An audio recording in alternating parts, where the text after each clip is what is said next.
Welcome.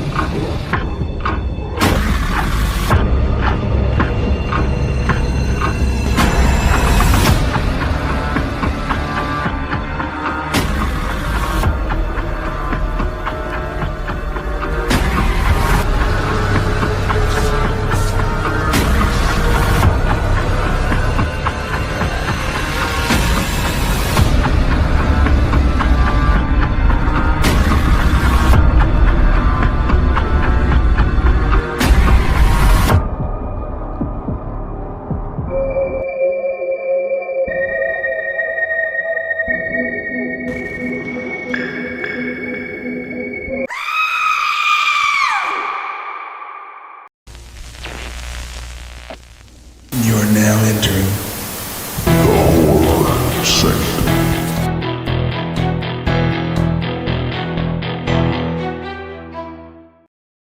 Hello and welcome back to the Horror Sanctum podcast. I'm Jay with John, Kellen, and TJ.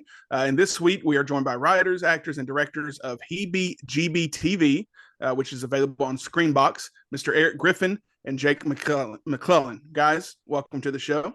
Hi, thanks for having us. Hello, Horror Sanctum. Absolutely. So Heebie-Jeebie TV is a horror comedy where goofy horror hijinks and high camp queer shenanigans ensue when some siblings get transmitted into an unsuspecting household via a retro horror TV cable box. And that's a little wordy, but like it's needed. It's just kind of like a fun anthology film. And like I said, it's available on Screenbox, which does offer a 7-day free subscription. So be sure to go check this movie out and follow along with us. And then we'll get things kicked off with Kellen. Yeah, so I was kind of excited about doing this one when we first got the screener for it. I had no idea what it was, no clue, not even a slight recollection. And then starting to watch it, and was immediately struck by nostalgia. So I want to know. So much of this felt like 90s era kids shows done for like an adult horror fan as well. Like it had that 90s Nickelodeon feel, like the kind of more adult side of Nickelodeon, like the Goosebumps series, even the theme song and the subsequent soundtrack had a 90s, MTV kind of vibe. The commercials, the Dr. Knucklehead's DNA Splicer reminded me of Dr. Dreadful's Food Lab. So the more I watched it, the more I fell in love with this movie, just from the pure nostalgia, because it felt like somebody wrote this movie that had the same childhood as me and drew it from that. So I just wanted to see if that was part of the inspiration in the different parts of this that y'all put together. I mean, absolutely. Yeah, I think this whole thing has been just like a nostalgia jerk fest for us. And I think when the three of us, Adam's not here right now, our other co-director, but when the three of us really started working together and collaborating artistically, it was kind of that, we all had the same childhood kind of realization. And yeah, 100%, that's like where we were pulling from and really what we were aiming to do, taking these things that are very fond memories of our childhood, things that we look back on and, and kind of wonder, and how can we twist them, and like how does that reflect the actual kind of like reality of those things? How can we twist them and make them a little more dark, a little goofier, and kind of what does that say about where we are actually in our lives, kind of worshiping these old things that ended up just being commercials and things that were trying to sell us stuff. Yeah, like a lot of you said it, like Dr. Dreadful was like in my childhood. I was making them stupid little gummy worms in that little easy bake oven. Don't eat that. That's just for playing. So yeah, it's really a love letter to my childhood, our childhood, and just being marketed to in just really fun ways through film, TV, toys. Right. Yeah. The candy corn segment specifically made me think of Pee-wee's Playhouse, because the claymation, animation, stuff like that. And I thought that was just a hilarious little joke. Candy corn being the hot garbage of Halloween candy. Anybody who likes it through wrong. Sorry, your tongue's broken. But I cracked up when the kid like saw it, was like, ugh, and then he comes back for it because he's just like, might as well, and takes a bite out of it, and then it shows the candy corns try to continue singing until the blood spurts, and then they all freak. I love that. Was Pee Wee Herman, was Pee Wee's Playhouse, was that part of the inspiration as well? That kind of whole style of artistic expression. Oh yeah, absolutely. I mean, I will speak for Adam in this regard, in that, yeah, we are huge fans of Paul Rubens and his work. And yeah, exactly that type of tone. Huge fans of just like his holiday specials as well. Even thinking of like the dinosaurs and the refrigerator and that type of sense too. So yeah, huge ode and love letter to Paul Rubens. Really latching onto that theater of the absurd for children. You know, I think that's kind of like the going theme behind all these things that we're kind of pulling from and like trying to do, is just like this absurd surrealism that was meant for kids and, you know, kind of worked for kids, you know.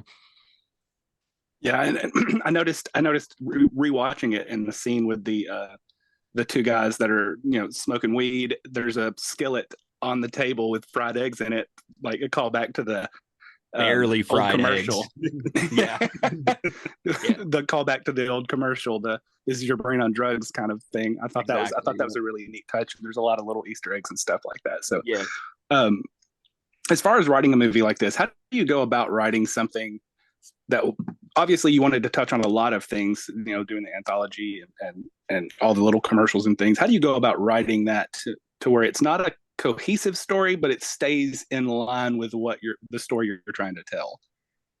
I think that was the tricky thing with this project, was like it didn't start as a whole. It started as pieces. You know, we had we originally meant this to be like a Halloween party live performance mixed media kind of thing. It turned into a movie because of COVID. You know, we didn't think we'd be able to get a bunch of people in a room to do all this goofy stuff where, like, you know, Jake has a giant TV remote and he's pushing buttons and the projectors change and we have puppets on stage, whatever. So we had all these little like vignettes, all of these little things that were like, you know, again, just like pulling back from commercials and the things that have like stuck in our heads since we were kids, and like, oh, this would be a funny way to do this, you know, this would be a funny twist on that. And when we started putting it all together, kind of having these short little things, it wasn't until the smaller segments were built that we kind of went back and said, how can we connect this together? You know we have the cable box and everything's coming through the cable box. But like, what is there some sort of through line? You know, what's the outside of the TV look like? So that was kind of really far along in the process that we kind of figured all that out. And that was really tricky because, you know, we get to the end when we have everything put together and it's like, I wish we would have been able to call back to this thing in this, you know, couple seconds, or in this scene, you know, it'd be cool to add stuff like that. So we kind of did it all backwards, which was, you know, kind of telling of our status as makers and filmmakers, you know, just doing everything the wrong way. And this is what we get. Yeah, I would call it this style like band-aid writing. Like we're constantly like going back and like, oh, okay, let's like write this in and fix this. Oh, okay, now and let's connect this. And so yeah, it was a very backwards way of writing, which was really fun too. And in the same way, yes, it was hard ways, but it was also kind of fun because you could adjust as we went. Yeah. Awesome. So at what point did you guys come up with the idea of heebie-jeebie and how to spell it and all of that? And like, at what point did like the box that's magical, like almost like a Roku box, but like a souped up. I love the prop too, where it's like pulsating. It looks like something out of a Goosebumps episode or something. At what point did that become the idea for how to connect all these different characters and stuff? Well, that was probably the first thing. I think we had done a Halloween show the year before we started production. It was kind of like all three of us had independent short films that we wanted to show, and we had some, you know, Simpsons Treehouse of Horror playing, and Jake was in character on stage and doing all this stuff.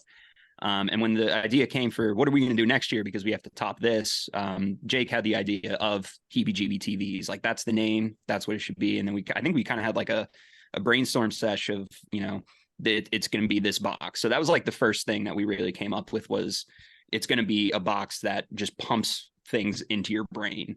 So Jake came up with the name. Adam designed the box out of, you know, he's a tattoo artist. So he had a bunch of like ink boxes and stuff, just like random things that he uses for tattooing to make that prop.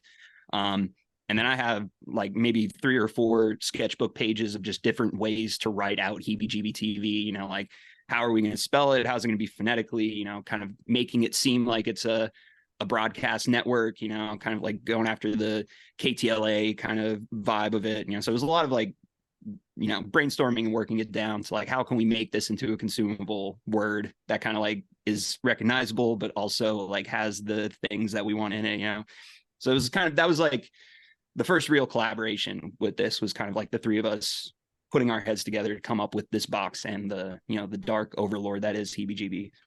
Awesome. So a couple things that I immediately kind of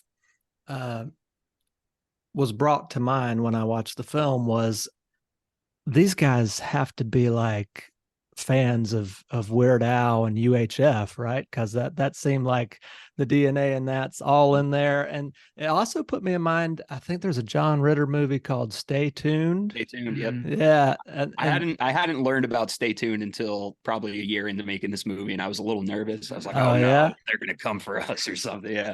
But yeah, absolutely. Weird Al. I had every single Weird Al greatest hits album when I was a kid, and I just listened. If I could wear down a CD, they would have been worn down to nothing, the amount that I listened to them. Yeah, I had the greatest hits music video collection on repeat, like the King of Spoof, really. So yes.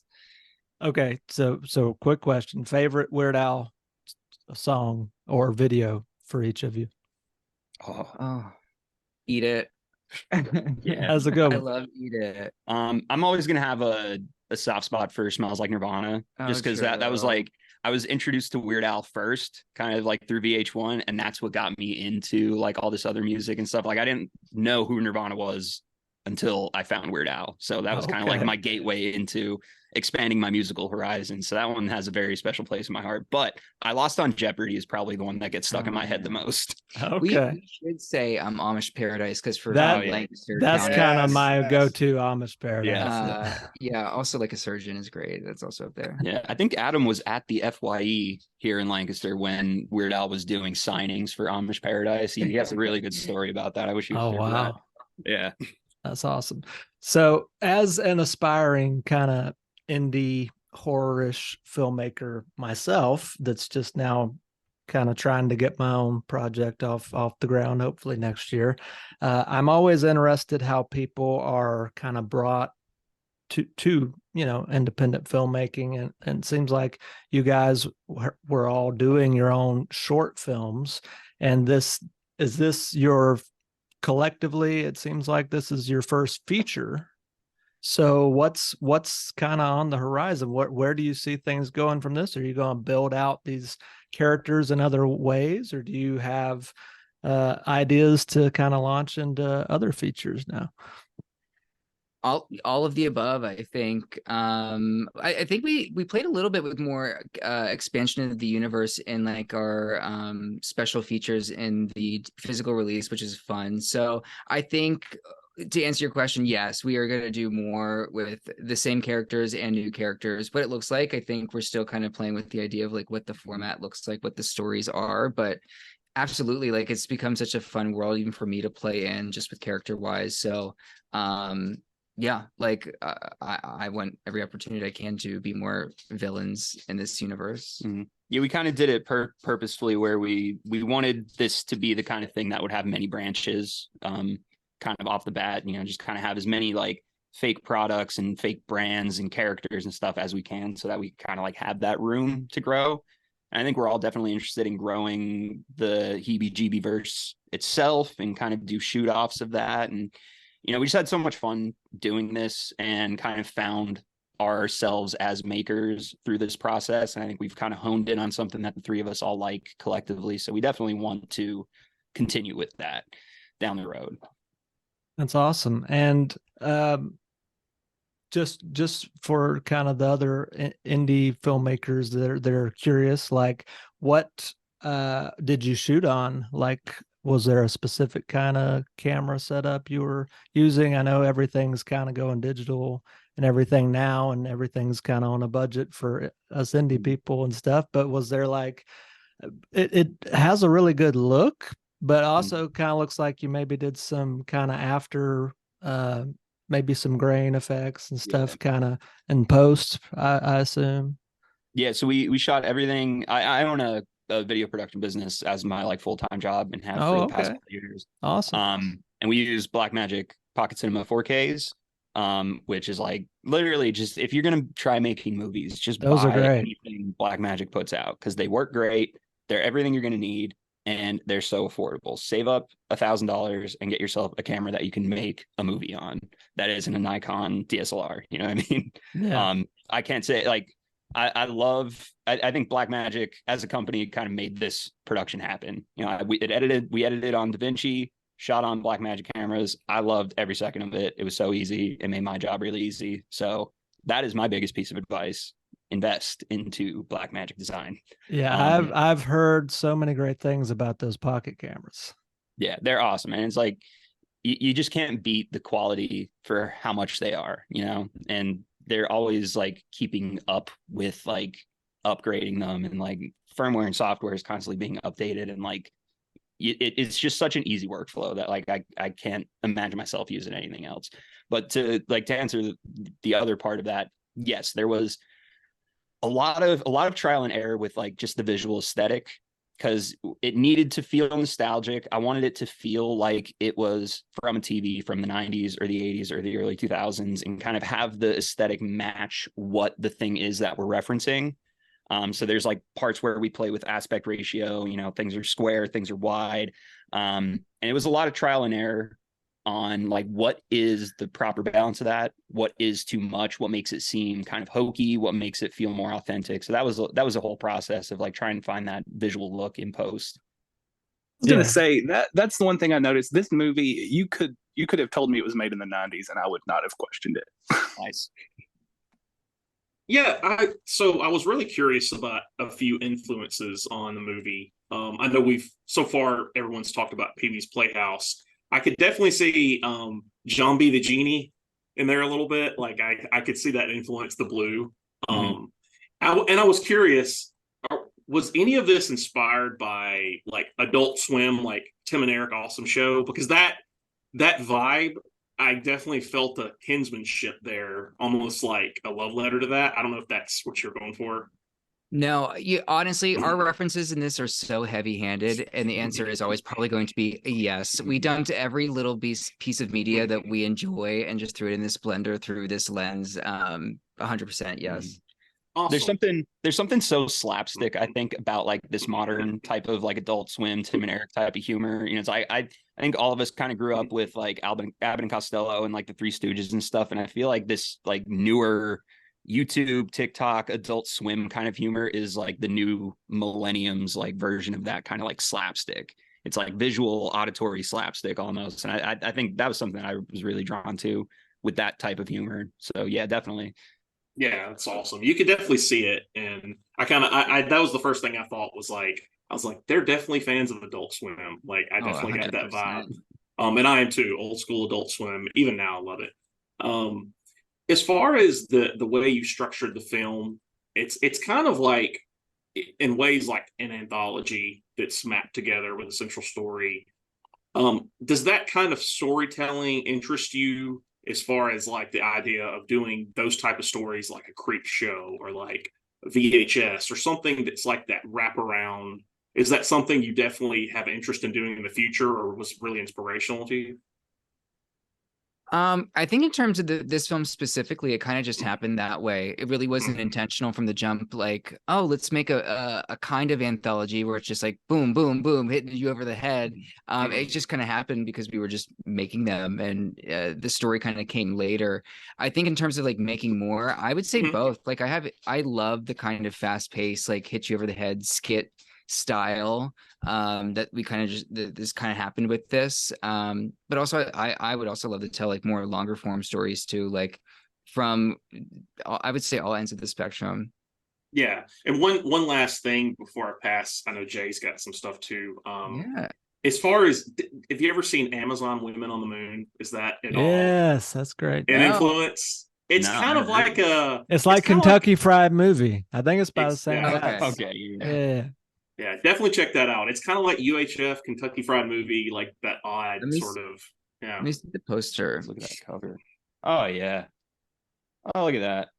I feel Oh, like the same great. guys that did the airplane movies had Oh something yeah, to okay, do with that. gotcha. Yeah. Nice. Yeah. All right, that's on the list now, boys. Let's Oh, go. that's a classic. They used to play on Encore Movie Channel when I was a kid all the time. I loved it. That's sick. Amazing. Oh yeah. So we'll wrap things up. Everyone's kind of touched on anything. I would say that's the benefit and the downside to going last. But all the influences, like as I was watching it, I thoroughly enjoyed it. It was a lot of fun. I'm 39, pushing 40 next year, so it hits all those boxes for me. Like it checks all those boxes. It reminded me of WNUF, the Halloween special, the Forbidden Zone, which I just watched recently, like maybe a week before I watched this, and Boulay Brothers Halloween special. Like those three came to mind as I was watching. Of course, Pee Wee's Playhouse. Have you guys watched the Forbidden Zone? Is that something that influenced Yeah, you I've at all? seen I haven't. No, I Yeah, have not it's seen great. that. It's fantastic. Like it's Oingo Boingo and Danny Elfman. Yeah. It's like this Yeah, he's weird best. musical. There's no way to describe it, but I highly recommend. I think I watched it on Tubi, maybe, but I could feel those other movies, and those are also like regular rotation Halloween films for me too. And Heebie-Jeebie TV is going to be right up there. Like this is one that my wife would watch. Is she going to laugh? Probably not. Different styles of humor, but it's not one she's gonna like, wincing like I can't watch this. Like I think she would at least appreciate it. And if she would appreciate it for nothing more than the Kellen mentioned earlier, the best quote in the entire movie, which is, "I know I have a fucking rockin' monster coochie." Like that alone is worth the price of admission. Like just that line. Who came up with that line? That was me. Bravo. Yeah. I'm glad that's the Bravo. one that gets your go. I think it's hilarious too. So I appreciate that. Hey, I if you think got it's it, so you got to random. flaunt it, right? True. Right. I think that's probably my favorite segment of the whole thing. Also, is it weird that I want some Frank's? Like after watching them, like I would eat that. Like No, they're delicious. No, you talk about, the multiverse and universe expansion. I think we're going to probably go towards, move away from filmmaking and strictly into spoof products, just like making these dumb ideas as real as possible. So I'm sure you'll be able to get Frank's in the future. Nice. I'll keep an eye out for it for sure. All right. So that's going to be a wrap for this episode. Be sure to subscribe to our YouTube channel and to wherever you're listening to this podcast. Follow us on Instagram. Join our group on Facebook. If you have Amazon Music, you can find a playlist of music and artists from previous episodes there. So check that out as well. Guys, thank you again for taking some time with us. Like I said, we all really thoroughly enjoyed the movie. It was a lot of fun. And we've done a lot of heavy episodes recently, I think, like between Beyond the Black Rainbow. Yeah. What was the other one that was men? Like ones that we have to sit there and think, and we have to Google like, what the hell does this mean? Like, so to have something like this in rotation is very refreshing, to say the least. And So- and thanks for making another gateway horror for a whole nother, generation of kids, because this is a perfect gateway horror. That's right. Thank you. That Bravo. means a lot. Yeah, absolutely. Glad you all enjoyed it. We're up to And you. like we said earlier, it's available on Screenbox, which if you don't have it, you can get a free 7-day trial. Go check out Heebie-Jeebie and check out Onyx the Fortuitous. It's probably the best two films that, I guess, original films that are on there right now. Besides the documentary, some of those documentaries are absolutely knockout. I can't So recommend the Onyx RoboDoc is amazing. more. we love we the got a Onyx screener. We got a screener for Onyx, so we did an episode on that a couple weeks ago. Like it's Yeah. probably one of my favorite. It's probably my favorite film of the year. Oh, So like it's one of my. It's right up there with Shaun of the Dead and Yep. and Tucker and Dale. Like he did such a fantastic job. And Yeah, he knocked it out of the park, man. yeah, and he, you had him in your film for Yeah. a little segment too, where he played his Arby's guy character. So nice little tight knit family. So thank you guys again. It was a lot of fun. Go watch the movie, and keep an eye out for Frank's coming out in the future in your hot dog aisle at your local grocery store. So sign off. I'm Jay with Eric, Jake, John, Kellen, and TJ. And until next time. Keep it spooky.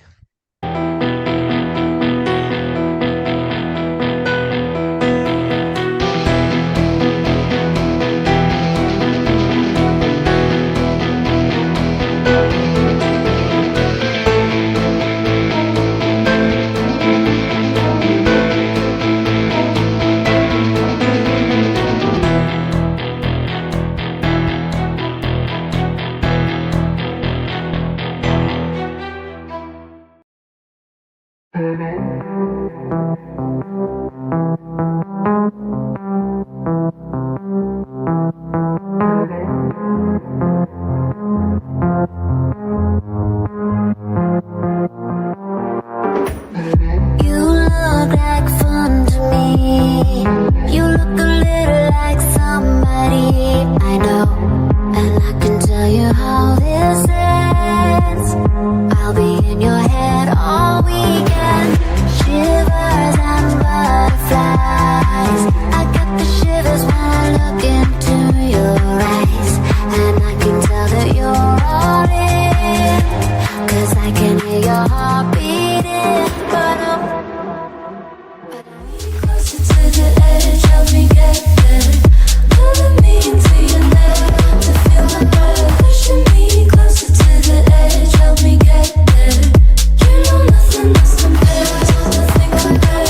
Now, Josh, put the gun down before you kill someone.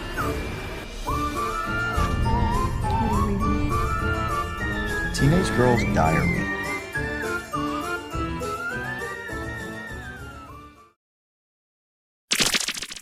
Hello and welcome to another Dollar Store Drive-In. I'm your host, Laura. I'm Joel. And we're the Newlydeads. We are. Welcome to our half-hour chat show where we talk about a movie that we watched that we got from the dollar store. Sometimes we get them from people, places, and things. That's something. And also, I want to point out my nifty new hat from the Boston Scally Company. My wife got it for me for Christmas. I did. And I like it. I usually wear my black hat, but I wanted to show that one off because it's a nice hat. He's got a new hat today. Yay! But anyway, so Dollar Store Drive-In. Yeah. What are the other requirements? It has to be under $5. It has to be either found, given to us, or purchased by us. Sometimes we like rent them and stuff too. We have done that. Not very often, but it does happen. We usually like to find them in the wild. And it needs to be spooky themed or thriller themed at the very least. Or sci-fi.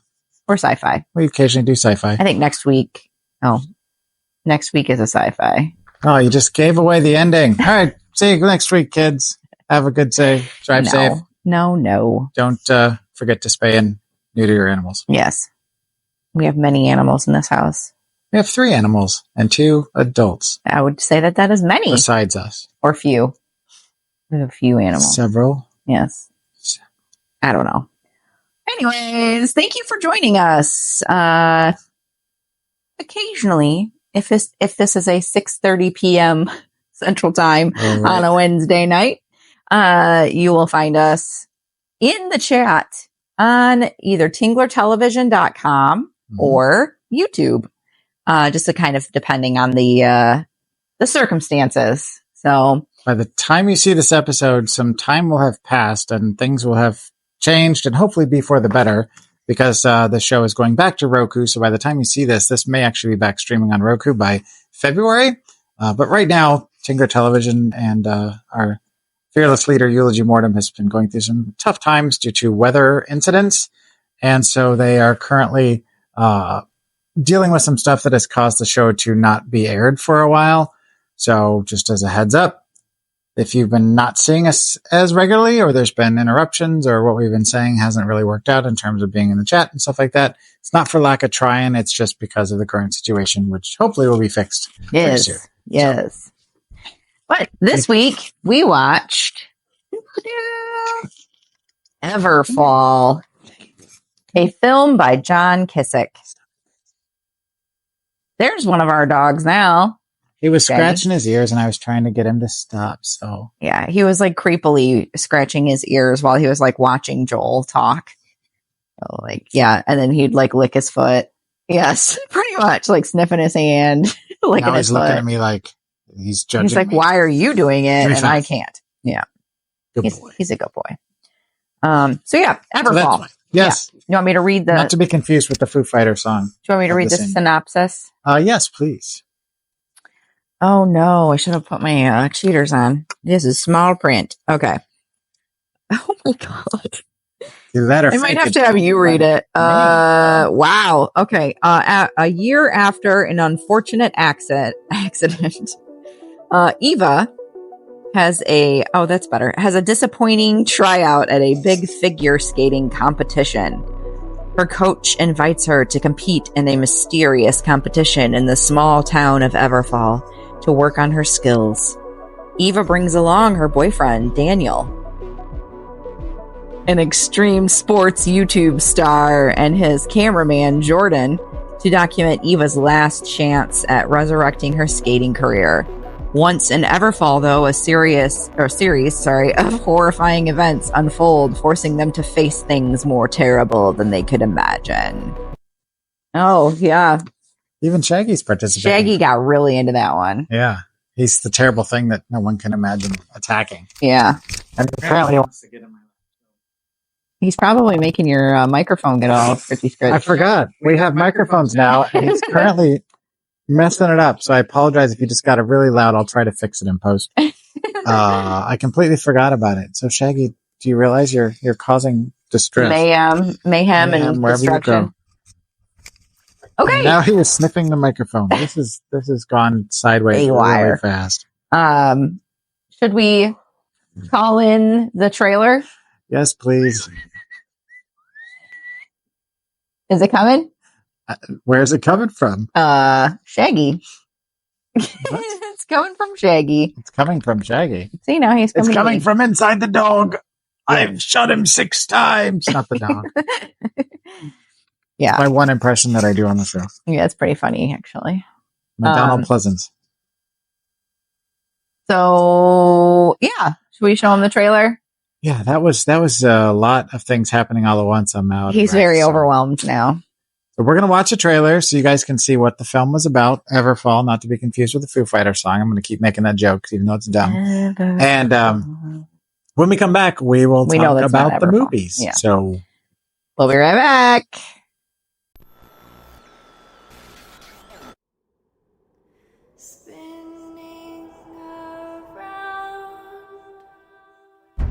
What are we going to do about this? I had an accident.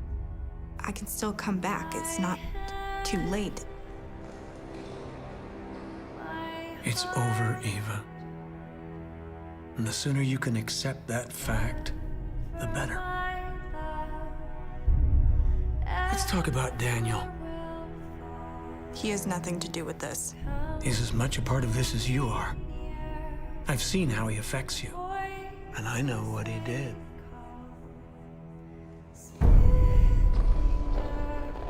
You're going to need to make a decision about Daniel, and you're going to need to make it soon.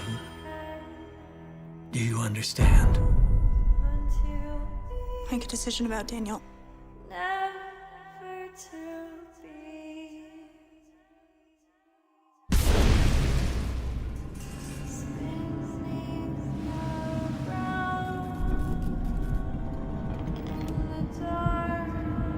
Do you even remember how hard you pushed her? What she did for you? What do you want from me? Do you remember what she gave up for you, for your show? What do you want from me? Sacrifice.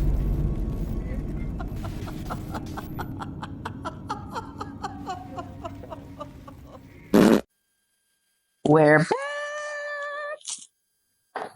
All right. What'd you think of that trailer?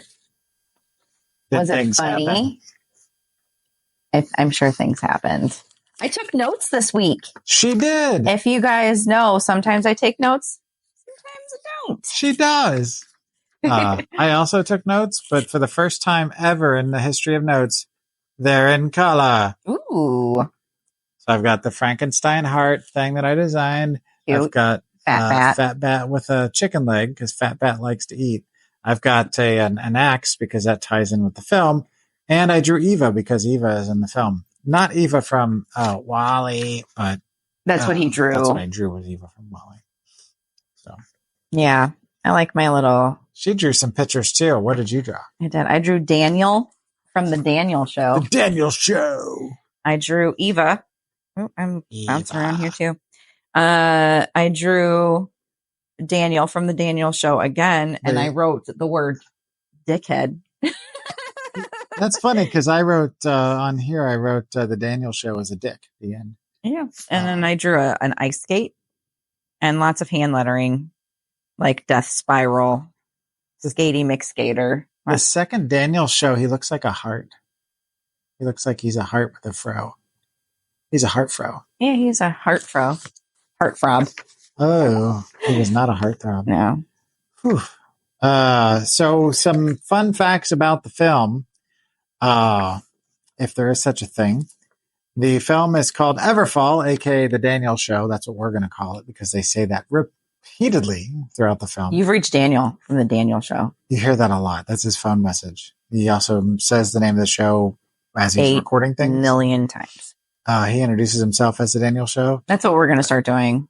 We're going to be like, this is Joel and Laura from Dollar Store Drive-In. From the Joel and Laura Show. From the Joel and Laura Show. That's what we're going to rename it. Are we? No. This is from 2017, currently sitting at 3.4 out of 10 on the Internet Movie Database. This was directed by one John Kissick, who is also known for A Miracle on Christmas Lake and a bunch of short films. That sounds like a made for TV, like a Hallmark movie. Mm-hmm. It is a very much feels like, looks like, tastes like, could be that Smells kind of like. thing. This was written by John Kissick as well, who wrote this film and all the short movies that I told you about. And then it was co-written by Sean Crawford, who is also known for A Miracle on Christmas Lake, a movie called Here and After, a bunch of shorts, and a lot of TV episodes. So this stars one Jess McLeod, which if you guys are familiar with one of her films, It's a Wonderful Knife. It's a recent Christmas horror film, and she plays the very charming, kind of strange woman, or girl, I guess she's kind of young, who is one of the main characters in the film. And she kind of steals the show in a way from the main actress. It's a really good movie. So if you haven't seen it, we highly recommend seeing It's a Wonderful Knife. Check it out. We were, pleasantly surprised. It's definitely a Christmas movie, but you could watch it at other times. It's kind of like if Scream took place at Christmas, is kind of how it feels. Very, very much. Yeah. She also was in Death Note, the anime, live action anime, which if you're not familiar with Death Note, I like the anime, but I also like the live action. I know I'm kind of in the minority, but if you have Willem Dafoe voicing your main bad guy or / protagonist, can't go wrong in my opinion. And a movie called The Unforgivable, which is a revenge film with, I want to say Sandra Bullock, if I remember. What was it called? The Unforgivable. Yeah, not The Unforgiven, The Unforgivable. This also stars Joe Perry, not to be confused with Joe Carey from Stranger Things. Yeah. At first, when I saw it, I was like, oh, wait, Stranger Things guy? Yeah. No. Joe Perry is known for A Miracle on Christmas Lake. Oh. Just going to keep coming back to that. All right. A movie called Coupled Up for Christmas. Joe likes the Christmas movies. And American Virgins. What?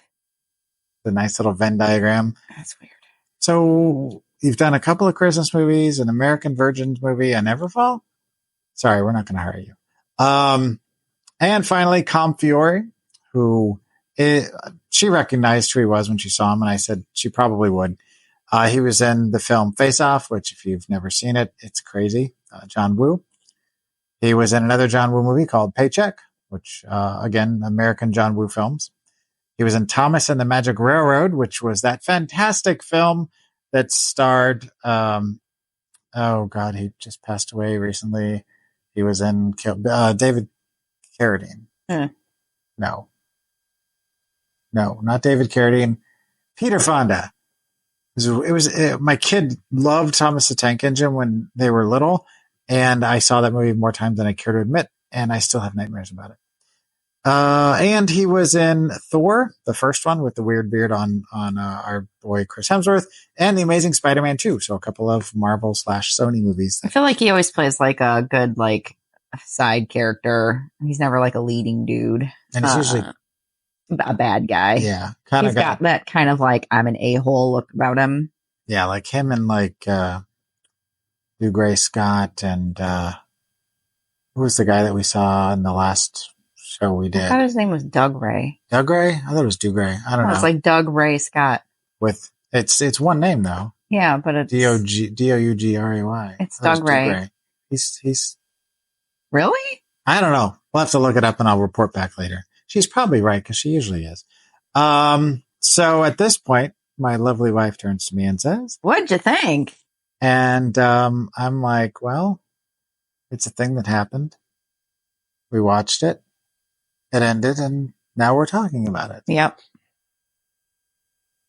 They had a death spiral curse. I mean, to be fair, it started off very promising. There was some beautiful scenery. The two of the three main characters are on a mountaintop. It's snowy. They're about to pull off a stunt where has a flight suit, like a flying squirrel suit, and he's going to fly down to get views for his channel. But the scenery is beautiful. It must be the people that made it must be in an area where they have access to this. So I had high hopes. I was like, wow, this looks good. This is nice. They're kind of toggling between the footage that goes on YouTube that is lower quality and then the actual film footage, the digital film footage. But that was like the best part. Because then the movie starts. Yeah. And then it doesn't end for some time and then it ends. And I don't honestly understand why we needed to see this movie. Like, it's such a weird premise. I just wrote what the hell because I didn't know what was happening or why. It's very confusing. It flip-flops around on certain things, but like there's no like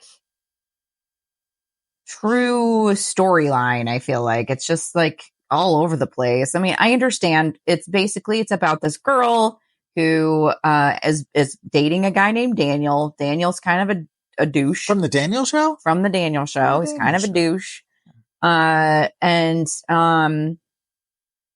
Okay, here's the thing. It's supposed to be like an ice skating movie. I mean, she's wearing ice skates. There's a bloody ice skate on there. It's all ice skatey, this and that. There's no ice skating in it.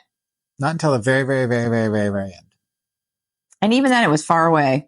At the very end.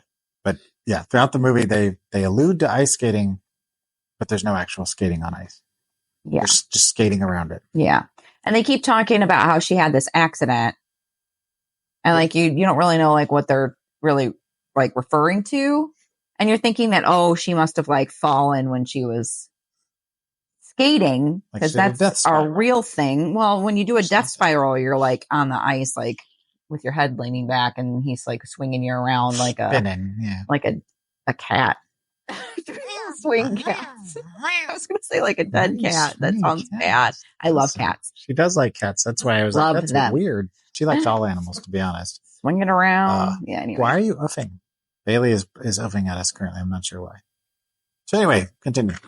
So, yeah, that's the main story. And then things happen around it that don't make any sense.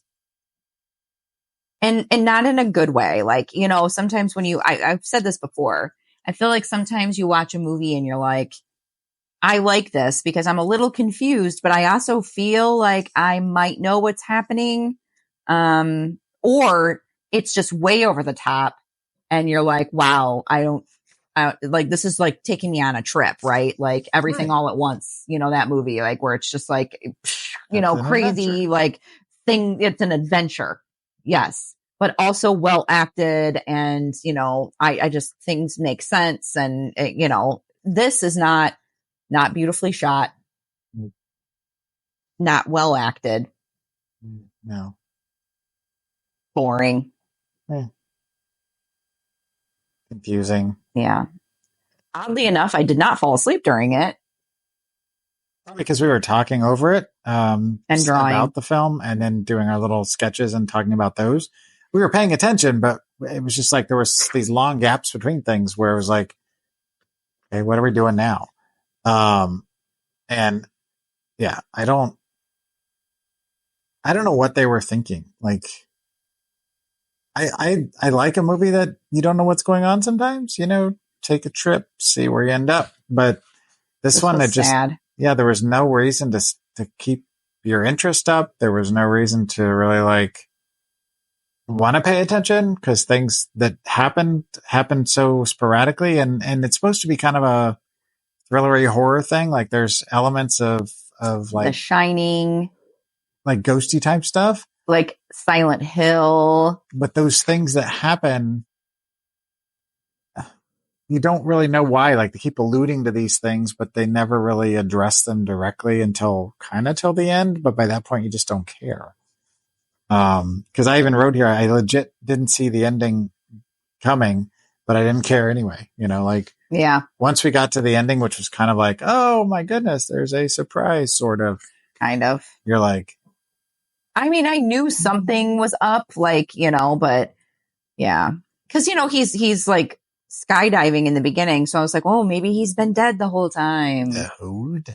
you know, it was just underwhelming. It was very underwhelming. And speaking of that, there's a point in the film where they kind of hit the reset button. Like one of the characters has kind of a like moment, sometimes in a movie when they get under the influence of like a spell or drugs or whatever, and they're like, all of a sudden they're back to a certain point at the beginning of the movie, and they're like, oh, was it all a dream? Did it not happen? And that happened, and I don't know where I was going with this. So yeah, that's just it. It was like the movie had lost its train of thought. It's like it went back. That is exactly right. And you're like, okay, so was it a dream? Was it drug related? Was it, is it some sort of ghosty thing that's happening? Yeah, because one guy was like, well, they planned this all along. You've been drugged. And then you're like, are they drugged? Right. Like some of the characters, I don't even know if they were actually there. Yeah. Oh, and then there's the entire subplot with the main character's mom. Yeah. And her a-hole ex-husband. By the way, I don't know why Bailey he's growling at you, barking at me, but he's just staring at him from off camera.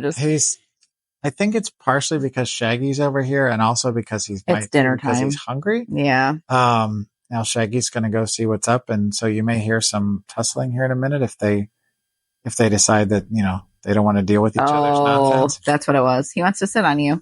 Oh. Hey. Oh. Yep. Okay. Careful with your mic. Yep. And now he's going to get mad at jealous. Shaggy. He's jealous that Shaggy was sitting by you. Apparently. It's fine. All right.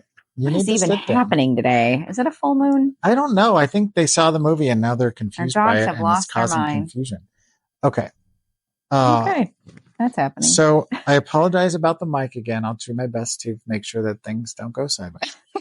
Okay. One of these days we'll turn into a professional. No, that's never going to happen. Not as long as we have little pooches. Professional. What were we talking about?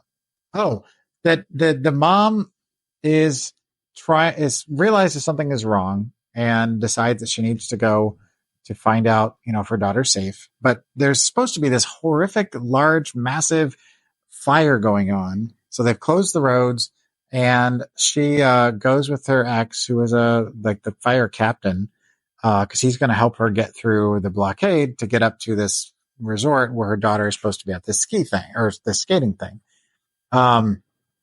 They get there, and one of the guys that is like, I still can't let you through, Captain. He's like, because the chief said that we can't let anybody go. He's like, you don't want to see it anyway. It's the worst thing you've ever seen. This is like the worst thing that's ever happened. You have to go so fast, and there's fire everywhere, kind of a thing. And then they realize that his ex-wife, her mom, is his teacher, because the guy apparently was 10 years ago was in her class, and he thought really highly of her, and vice versa. And she convinces him to let him go through finally. And once they go through, we never see any of this fire they're talking about. The fire they quickly go over a bridge that's not on fire. Yep. And when they get up to the skating arena, it's on fire, but it has just started on fire. And probably nothing else is on fire. Zero things are on fire otherwise. So we're like, what's all the thing about this fire and all this crap, this subplot? Because none of it is even a thing that happens. Like, so weird. And then they get there and they're like, oh, this is on fire. And you're like, oh, that can't be what they're talking about because this just started. But okay. I mean, it didn't just start. It was fully engulfed. I mean, but it had been within the last 15, 20 minutes. It wasn't like, it was fairly recent. Yeah. It wasn't enough that the people down there that were blocking off the road, that's what the fire they were talking about. This was an unrelated fire in my opinion. I just thought it was really weird. It was strange. It didn't make sense. I even wrote what the actual F on here. Mm-hmm. Yeah. So, yeah. If you haven't figured it out by now, I don't think either like one of us was a fan of this film. No. If I could ask for the time back, I wouldn't, because then we wouldn't have a show. But I also wouldn't mind having some of it back because it was kind of a waste of time. Yeah. Sorry to everyone involved. So on a scale of 1 to 5 death spirals. A death spiral. What would you give it? Well, all right. So for Jess McLeod, who we liked from It's a Wonderful Life, and Com Fiore, who's, fine in the stuff he does, and because it provided some nice, cute little drawings. I'll give it a 0.25, but that's it. I'm giving it a 1 because I didn't fall asleep. That's it. I feel like this rating system is flawed. Is flawed because I know you liked it less than that, but you've set it up, you're sticking with it. I respect that, and I'll try to bring down the overall score by making sure that I let people know that we did not care for this. We did not care for it, and Bailey didn't like it either, right? High five. See, he didn't like it either. No. So all right. Well, if they don't want to watch this movie, what should they watch? Bailey. Just watch Bailey for an hour and a half. Mm-hmm. Much more entertaining. Well, I originally wrote this down, and then halfway through the movie, I erased it and put another movie down. And then at the end of the movie, I'm like, nope, I'm going to stick with my original thing. And so I erased that second thing, and I put this back down again. So we've already mentioned this film in the course of this. It doesn't exactly match up, but it's similar enough and a better film. So we're just going to stick with 2006 Silent Hill, not to be confused with the sequel, because the sequel to Silent Hill was not good. But the original is on the shelf. I enjoyed it. It's not perfect, but Rhoda Mitchell is in it, and Laurie Holden. Both are great. And the scenes with Pyramid Head, I understood why he's kind of a scary dude. The nurses, the bubblehead nurses are definitely kind of unsettling. And like I said, it's got its problems. Oh, and the siren, you gotta love a good siren, like in The Purge or that. He is insisting on, if I stop for even a second, he starts pushing back against me, and I'm afraid he's going to hit my mic. So, enjoy the petting of the dog here. So yes, that's what we're going with. He loves you. Ooh, you talking to him or me? The dog. Oh, I thought you were telling him that I loved him. Oh. All right. So what are we watching next week? Next week, chosen at random from the big box of I dropped my hat. It's going to be hairy now. The big box of I dropped my hat. It's going to be hairy now. Yep. Mm-hmm. Chosen at random. We are watching Passengers. Which, when I originally picked up the movie at Dollar General, admittedly, I looked at it, and in passing, I read a couple of the just, I skimmed it just enough. I didn't want to know the plot. I just wanted to make sure that it sounded kind of spoopy.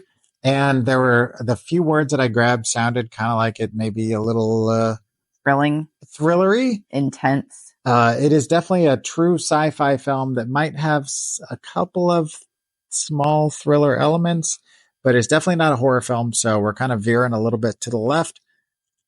I asked her if we should stick with it. She said, yes, we're going to stick with it. And, cause we said we do sci-fi. Yep. So, and it's starring Jennifer Lawrence and Chris Pratt. And it's from 2016, in case I didn't say that. One of the most fancy movies we've ever seen. It is a pretty giant, compared to what we normally watch. It's a big budget movie. And I don't remember much about it. So I don't know if it just didn't do well or what, but. Well, let me do a little reading.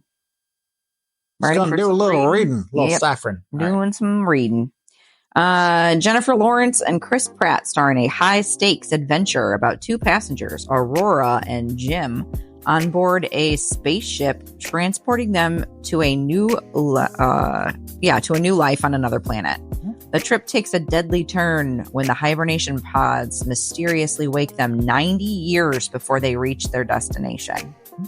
As they try to unravel the mystery behind the malfunction, they discover that the ship itself is in grave danger. With the lives of 5,000 sleeping passengers at stake, only Jim and Aurora can save them all. It sounds kind of like Alien without the alien, because, they wake up a little too early, or Planet of the Apes, they wake up a little too late in that case. But I don't know. I mean, I love a good sci-fi movie. Mm-hmm. And if it's got a big budget, on special effects, I like seeing, spacey, spaceshipy kind of things. So, I don't know. We'll give it a shot. Ooh. What? Passengers Awakening virtual reality experience. Wake up on the starship Avalon. In this immersive VR puzzle experience, help Jim Preston fix the ship before 5,000 sleeping passengers perish. Why wouldn't they And give him book a your more? passage now at it's a PlayStation. Why wouldn't they give him a cooler name? Is this a video game? Avalon and Jim? I have no idea. We'll have to do some research and follow up. But that sounds like it's a video game. It was like VR. PlayStation, and you can get it on a whole bunch of other things. Huh. Neat. I don't know which one came first. The chicken or the egg? Yeah. We'll have to figure it out before next week. Yeah. Do All some right. research. Let me know. If they want to find us, where can they find us? They can find us on our brand new website that has been newly updated. By the time they get this, you will all know that we haven't told anybody yet, but you guys are hearing this first, even though it's in the future. So at thenewlydeads.com, same great website that you know and love, but all new and improved. Yep. There's all sorts of things on there, from blog posts from Joel. Hopefully her at some point. Maybe me. We have a free download if you want to download a free mushroom sticker or like PNG, whatever you want to do with it. Created by me. Hopefully we'll have some more things uploaded for you guys for like freebies and some other art if you want to purchase some of Joel's, art and such and things and stuff. We've always kind of pushed it as being a one-stop shop for all things Newlydeads. Now that's true. It's got links to our YouTube channel, including videos you can watch directly on the page. It's got a link to the Tingler television channels. You can also, same thing. Yep. We've got links to some of our other like artists that we work with and people who support local businesses and local art and all sorts of fun things. And if all things go to plan, we'll be reposting the shows in an audio format as a podcast. It's the same show that you're seeing here, but in an audio format. So if you're not able to watch a show for XYZ reason, but like say at work, you can listen instead and you'd still like to check out what we're doing, you'll have that option through the website. And I feel like there'll also be information about us, which, has been on the old site, but, and I feel like there was something else we're doing, but it's like literally there's a whole bunch of stuff all crammed in this nice little package that she has designed. And so yeah, check it out. Awesome. And as always, thank you so much for watching us. And until next week, keep it cheap and creepy and sometimes science fiction-y. Ooh. All right. Thank you.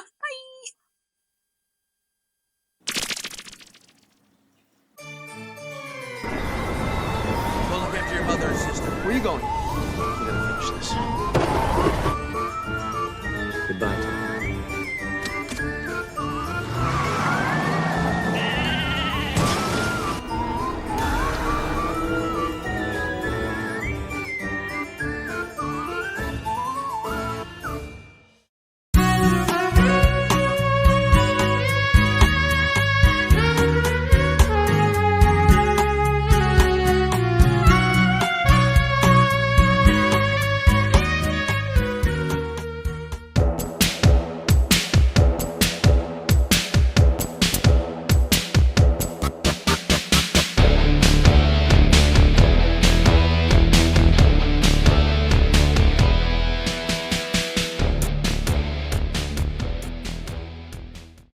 This week, we find out what happens when a developer puts a brand new resort and ignores the local alligator god. You'll never guess who's the bad guy in this week's episode of The Great Alligator from 1979. I do have to warn you, there is some nudity in tonight's movie.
No, Bob. One you see in a while. The other one just swims up and eats you right there in the water.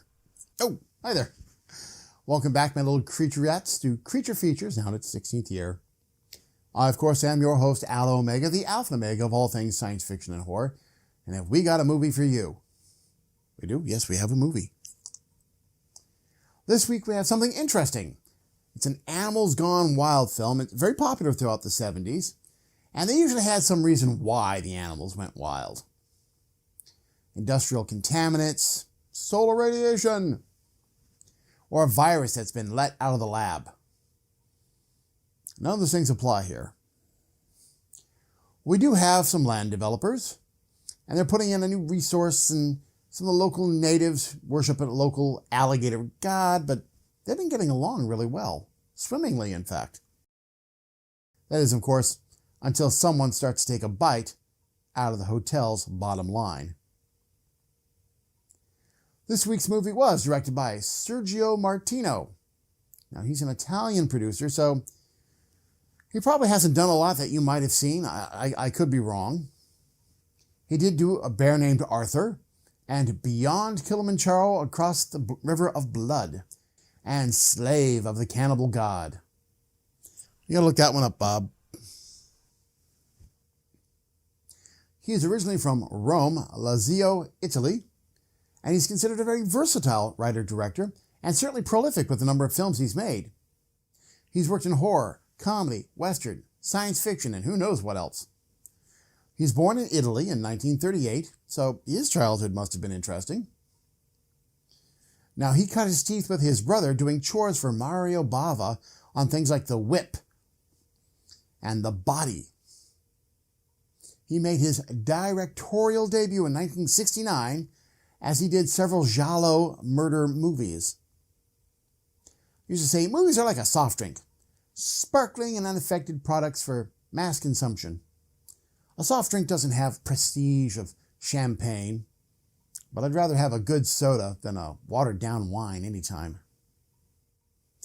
This is written by George Eastman, and he did things like The Grim Reaper and Porno Holocaust and Metamorphosis, which we've done.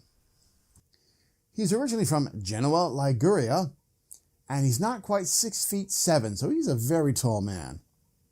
He's also done a lot of acting. He did a lot of work for advertising agencies before moving to Rome. Eventually, he fell into film, both acting and writing.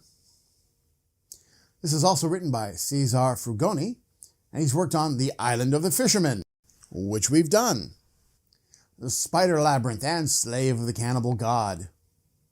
And finally, this was written by Ernesto Gastaldi, and he's been writing for a long time.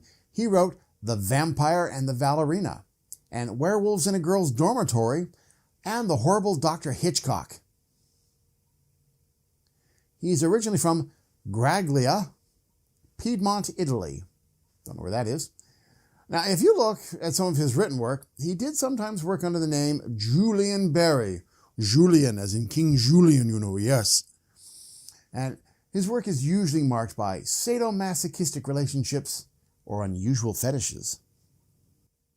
Now let's get into our actors tonight. In the part of Daniel Nacelle, we have Claudio Castanelli.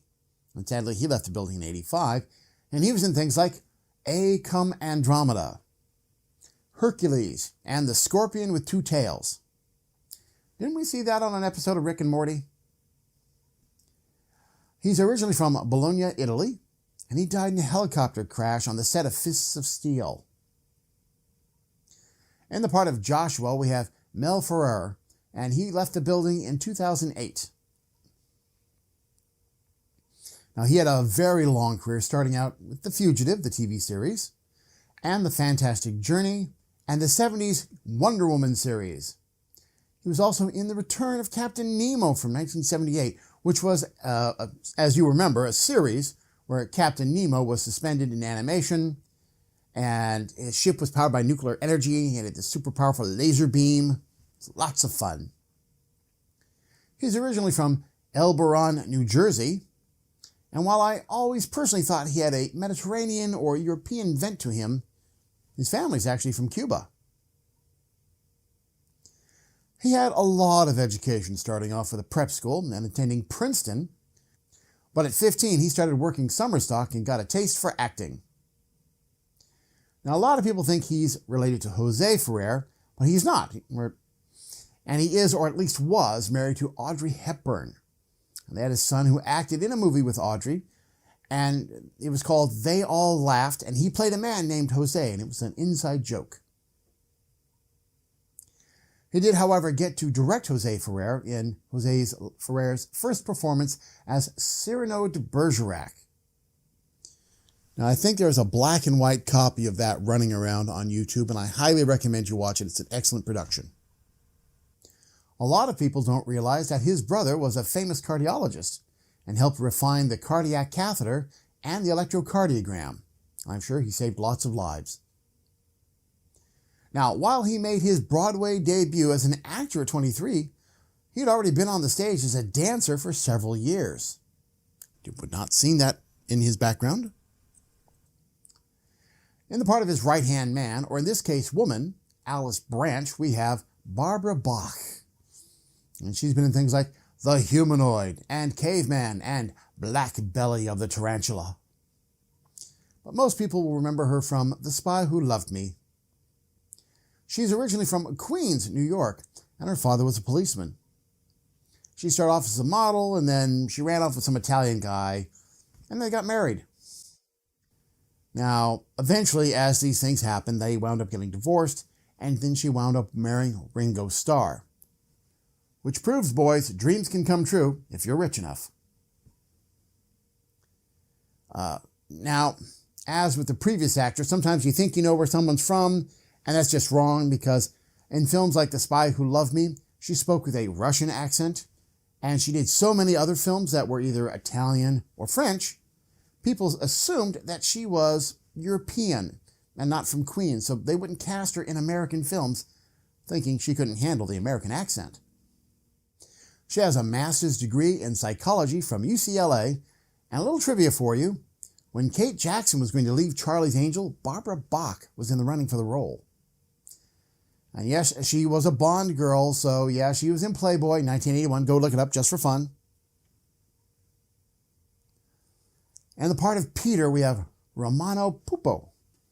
Now, he checked out in 94, and he was certainly a very handsome man. And he was in things like Dr. Goldfoot and the Girl Bombs, and The Good, the Bad, and the Ugly, and Escape from the Bronx. I will always remember him best in Ghoulies 2. Give me a rubber monster movie with puppets, I love it. I'm there. Now, this film has a fair-sized budget, so now I have to warn you that this movie is also listed as the top 50 worst movies ever made, and you can believe that. This movie has a lot of errors in it.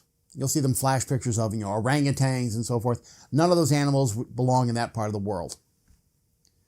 But take it with a grain of salt, or perhaps a bit of chum, and you might yet survive the great alligator. Now, I think we have a short, and then we're into tonight's movie, The Great Alligator from 1979. Bob, the last time I was at Steinhardt Aquarium, they have a sign that says, "Do not tease the alligators." And there's some guy hanging over the railing like, "Hey, you, I got luggage at home that looks like you. You see this wallet? Your mama." Terrible.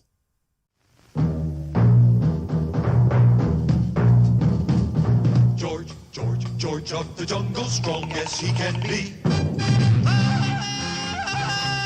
Watch out for that tree. George of the jungle lives a life that's free. Watch out for that tree. When he gets in the scrape, he makes his escape with the help of his friend, an 8-day. Then away he'll schlep on his elephant ship, while Fella and Ursula stay in step.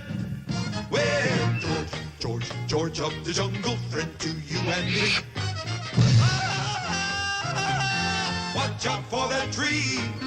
Watch out for that tree.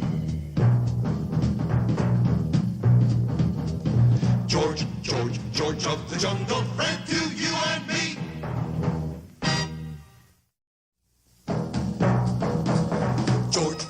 George of the jungle, strong as he can be. Watch out for that tree. When he gets in the scrape, he makes his escape with the help of his friend, an 888. Then away he'll schlep on his elephant ship, while Fella and Ursula stay in step.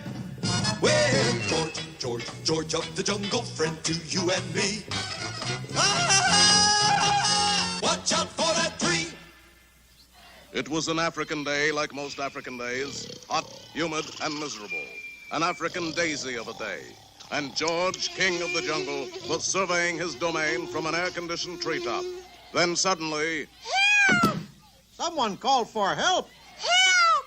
Correction, someone called for help. Courage! George, come! Ah! Seizing a nearby jungle vine, George swung lightly through the trees, into a rushing stream, and over a waterfall. A little while later, far downstream... My, George, that was quick. George, take shortcut. I didn't know there was a shortcut. Me too. Why Ursula scream? Oh, George, it's Shep. Shep. Good doggy, Shep. Up, boy. What's the matter, boy?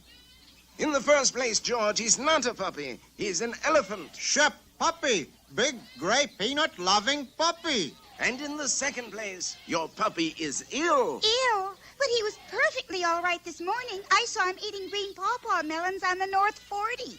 George, why not call Africa's greatest witch doctor, Dr. Kilimanjaro? And the worried trio gathered around Ape's large message drum. What's his area code, Ape? We don't need it. Fortunately, this drum is a direct line to the doctor's office. A direct line? Yes. I call it my tum-tum-tom-tom.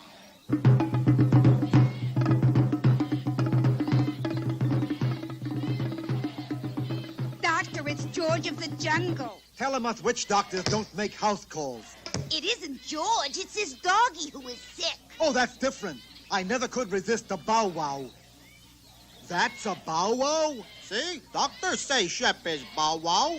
Big, gray, droopy nose bow wow. 4 years at Johns Hopkins for this. Well, let's take a look-see. Stick out your tongue. Not you, him. This looks like a tough case. Quick, I'll need 14 crocodile teeth, 3 fresh-plucked gaw feathers, and a leopard skin. Uh-oh, not in medicine chest. And so the intrepid ape-man set out to get 14 crocodile teeth, 3 gaw feathers, and a leopard skin. First, he dangled a tempting tootsie over a crocodile-infested swamp. Now George gets something to remove teeth. Unfortunately, every crocodile in Africa is on to that old stick trick by this time. This should do trick. Oh! What happened to stick? Oh, there it is.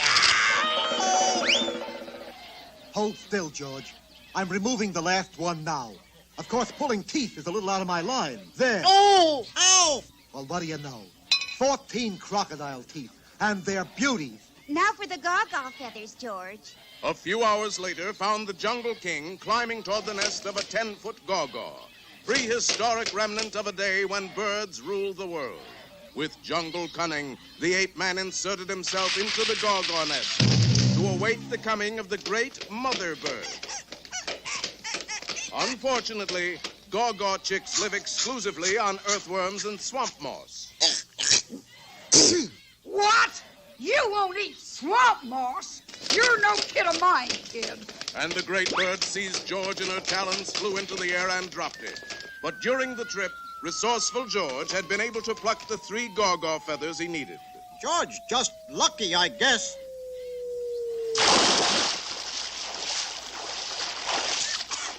George, back so soon? Yes, but these shortcuts killing me.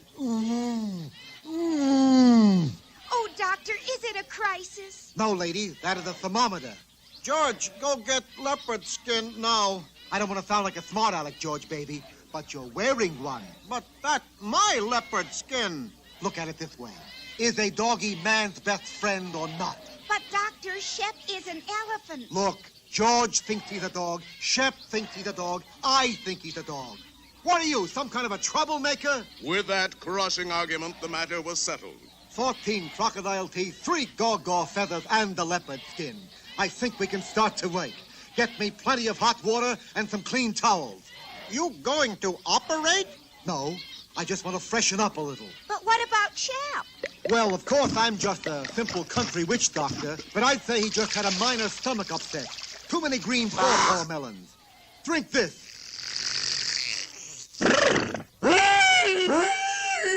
Heavens, what was that? Well, of course, Shep is a doggy, but if he was an elephant, that would have been a burp. And look, he's better. Good dog, Shep. Fetch.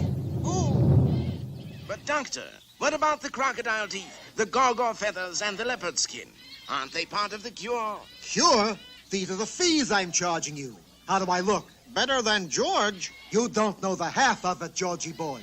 Now, I'm just a simple country witch doctor, but I'd say those bushes you're wearing are poison ivy. So long, folks. I gotta go to a meeting of the Medical Ethics Committee. Well, George fixed that chiseler. Get back crocodile teeth, gaw feathers, and leopard skin. Yes, dear. But you know something?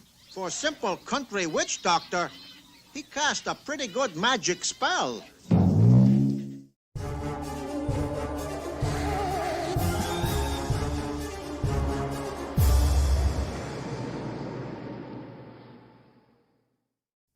Hey, I just want to remind my fans that I will be at Creep IE Inland Empire Con the early part of 2024. That's in Ontario, California. And hopefully the bathrooms will be safe, but you never know. A killer toilet might still be loose.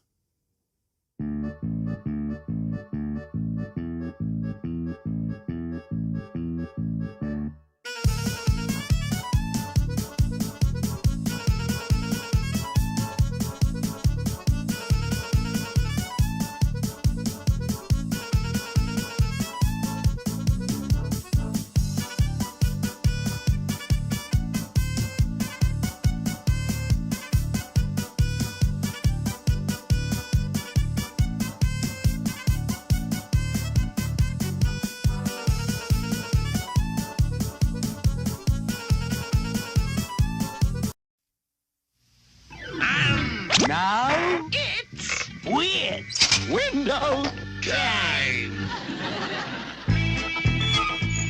Missy and I spent our honeymoon in Death Valley.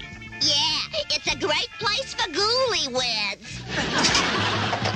Jack, what do people ride in on the Transylvania Railroad? Why, in fright cars. Asket casket, what do you call the winner of a ghost contest? The best of spirits. My marshweed stew needs one more ingredient. A pinch of crabgrass. Now that's what I call one pinch too many. Hey, I am the ghastly man. Are you like man the head of the household? Yes, but there's no body here. Sabrina, what's 100 feet in the air? I don't know. An upside-down centipede. I'm thirsty. I think I'll have a cherry smash. According to your horoscope, you'll soon be in the money. Did it say anything about being in the hospital? Why is Garble eating the water heater? Because the doctor put him on a liquid diet. Houlihan! I didn't know you could read music. You don't think I play by ear, do you? Wolfie, I hear your uncle just kicked the bucket. No, man. He just turned a little pale.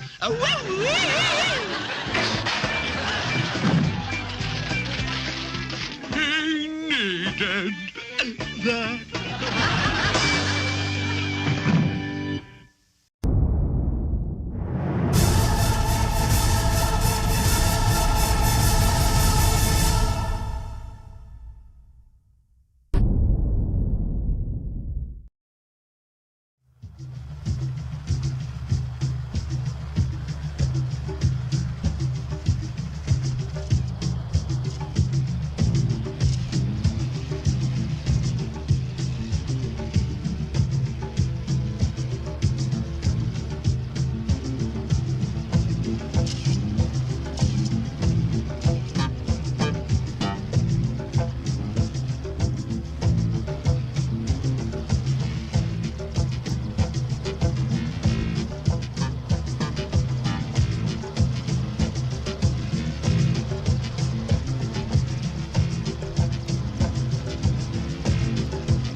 other park has such a wealth and variety of fauna.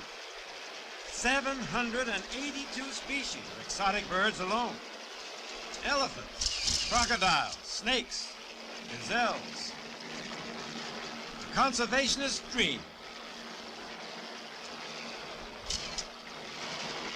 No oil pollution here. We've maintained a total respect for the ecology. It was a colossal undertaking. It takes 3 days to bring the material and equipment here by boat. And you can only get up these rivers when they're in full flood.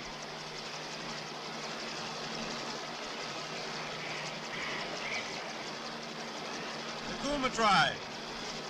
Good, peaceful folk. Our settlement here hasn't disturbed them. In fact, it's giving them employment. And tourism can only improve their standard of living.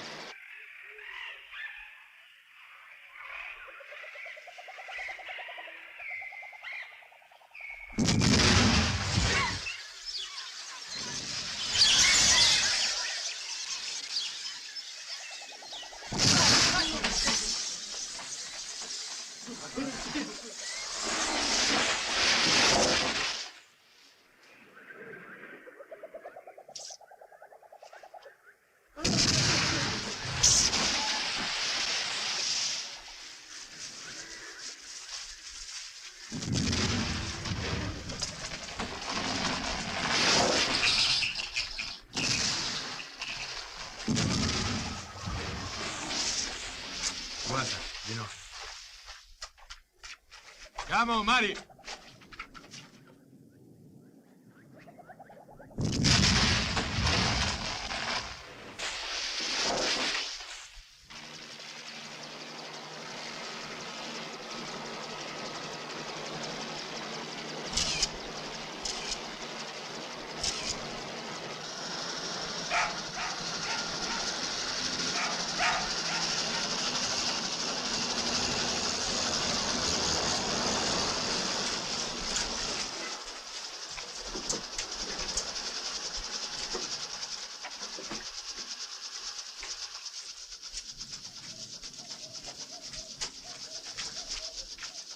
Well, Sheena, welcome to our little Garden of Eden. You know, it occurs to me that Eve herself might have been black. Think about it. All I know is Adam was a stupid shit.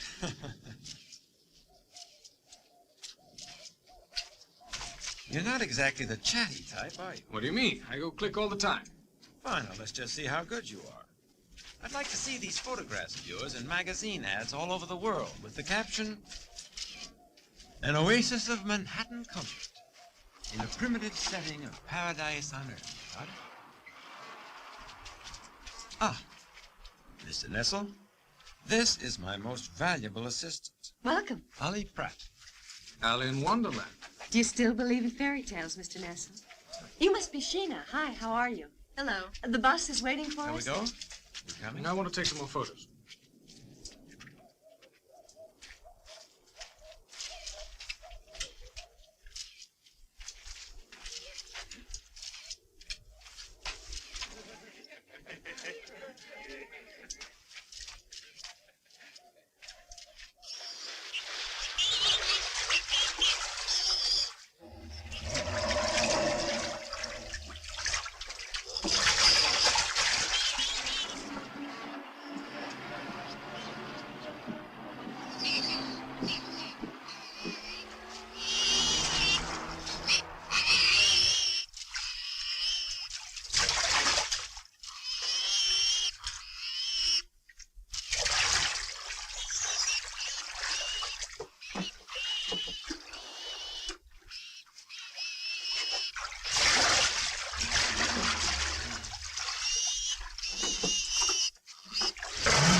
Is cruelty one of the features of the tourist program?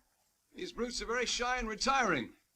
If they stay, it's only because they know by now they can find food here. If you read the sign, maybe you'll understand. We don't want to be accused of false advertising. If the tourists don't find them, they'll think they're being swindled. So as not to be sued by the tourists, Paradise House prefers to swindle the swine.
raft with a 50-horsepower motor. I thought he swung on vines. Can you see Mr. and Mrs. Goldberg from Scarsdale flitting from tree to tree? What's important is the natural surroundings, Irene. Add a few native oarsmen and you have it all. Well, they look a little like college kids to me, but I can't argue with the scenery. As a unique extra, they're setting up a netted area over there. It's designed to keep out the crocodiles. Yet the tourists can go swimming hip to snout with them. You know the effect this place has on me? It's like a huge trap. Watch out.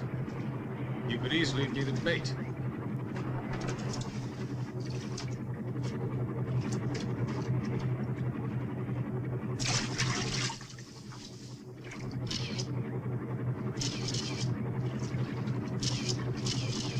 By the way, right now your foot is the bait. That's it. Wouldn't want to end up like the piggies. Wouldn't want to disappoint the poor crocodiles. I don't think they'd go for athlete's foot. Gina!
Ruatale!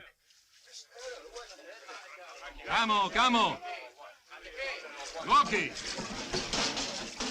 Neri! Ruatale!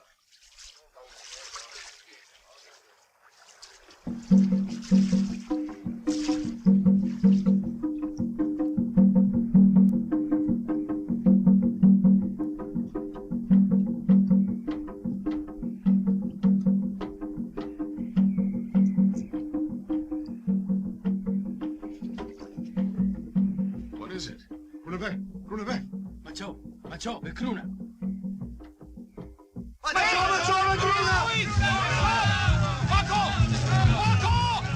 Come back here! What the hell's gotten into these goddamn savages? Drums say, Tweet God, wake up in river. We got them savages afraid.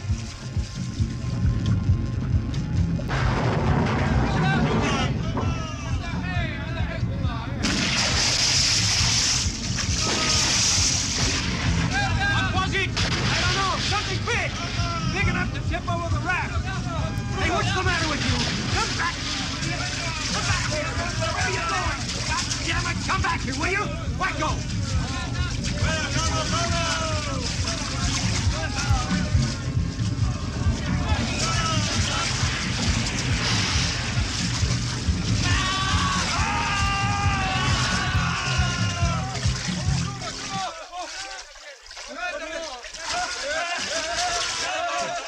The great tree trunk crooner.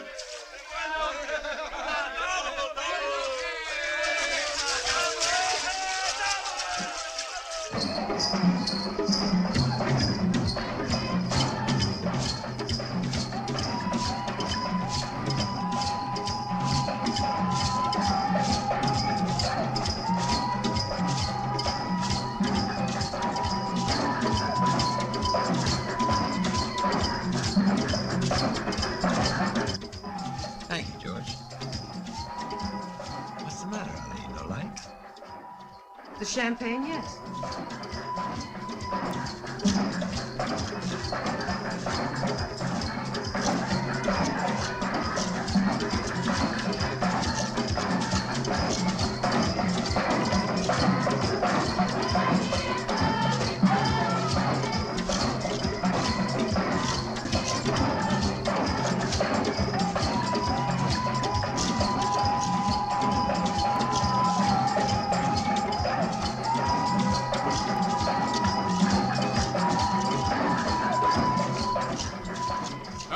that's enough. Thank you.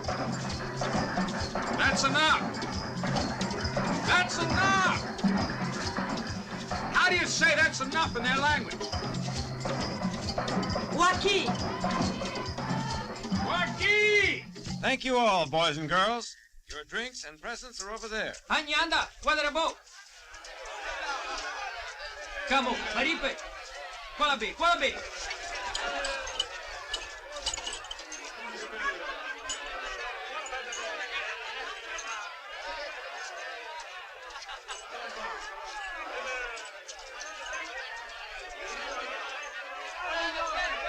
For heaven's sake, Kush! They're too big. They don't belong to you. The legs of Kush belongs to Kush. Would you like to have another drink? No, thank you. That's just the tip of the iceberg.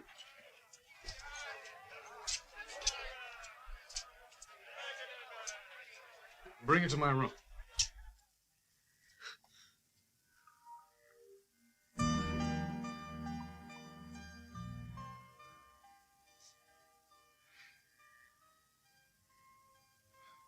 What was it like before? Before what? Before you turned up and ruined everything with this so-called paradise. It depends.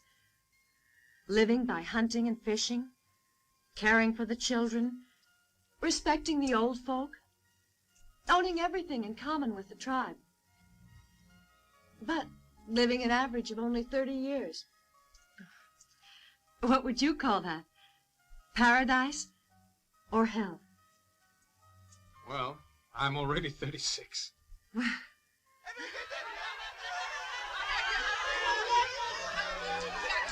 Well, now they'll live longer.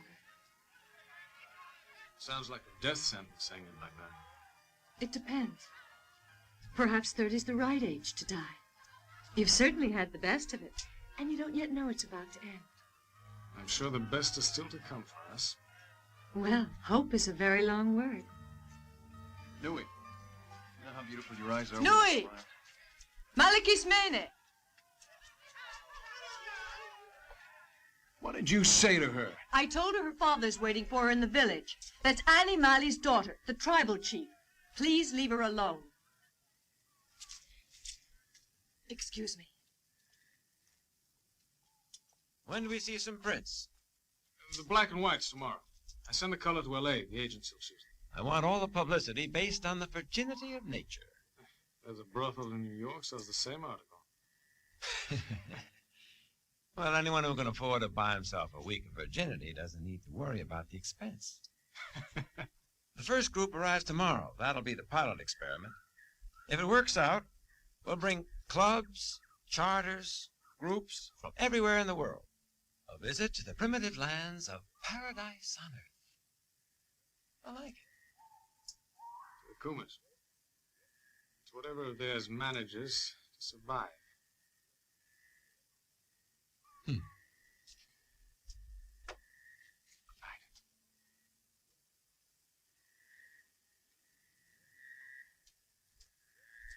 Allie?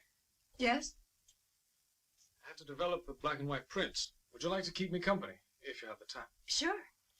I'm curious to see your work. You'll be disappointed. It's the usual magazine advertising stuff.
And the delicate butterfly landed on the fierce crocodile's nose to crush him with his weight.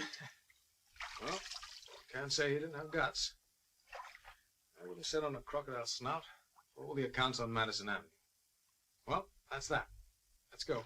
You know what's really mind-blowing is the fact that these weak little butterflies will still be around when the awesome crocodiles have long been extinct. Which just goes to show that the strongest is hardly ever the one with the biggest teeth and claws.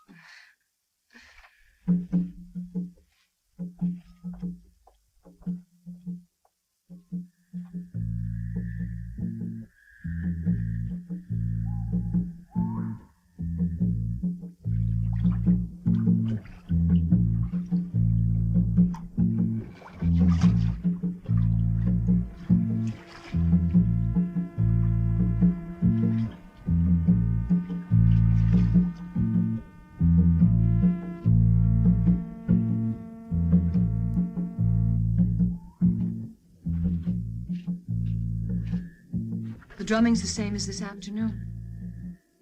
The Kumas are performing a ceremony to ward off bad spirit. How come you know so much about these people? It's my job. I thought you were sort of a hotel manager. I am, but I have a degree in anthropology. The hotel was my only way to come here. Look, there's someone over there on the water. That's odd. Looks like they're going toward the Island of Love. The Kuma religion prohibits them to pair off during the full moon.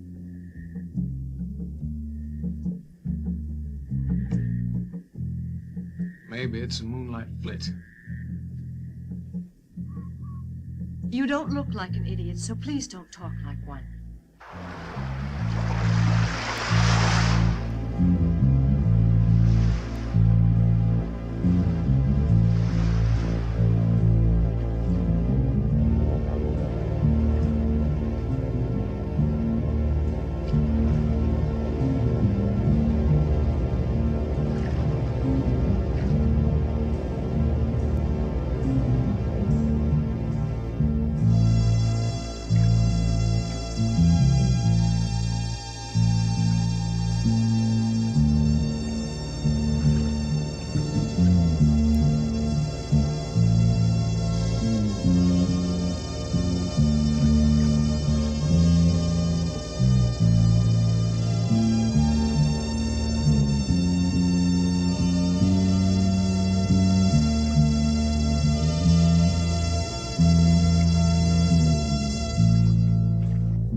Feel like peeling off with me? Do you always ask like that? Sometimes I'm even more to the point. This time, don't put yourself to the trouble.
What was it? I don't know.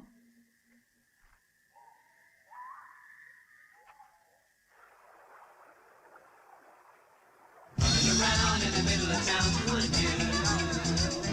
Searching around with the needle around you.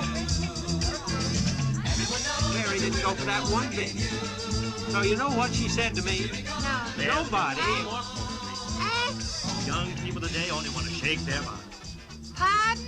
I was saying shake their bottom.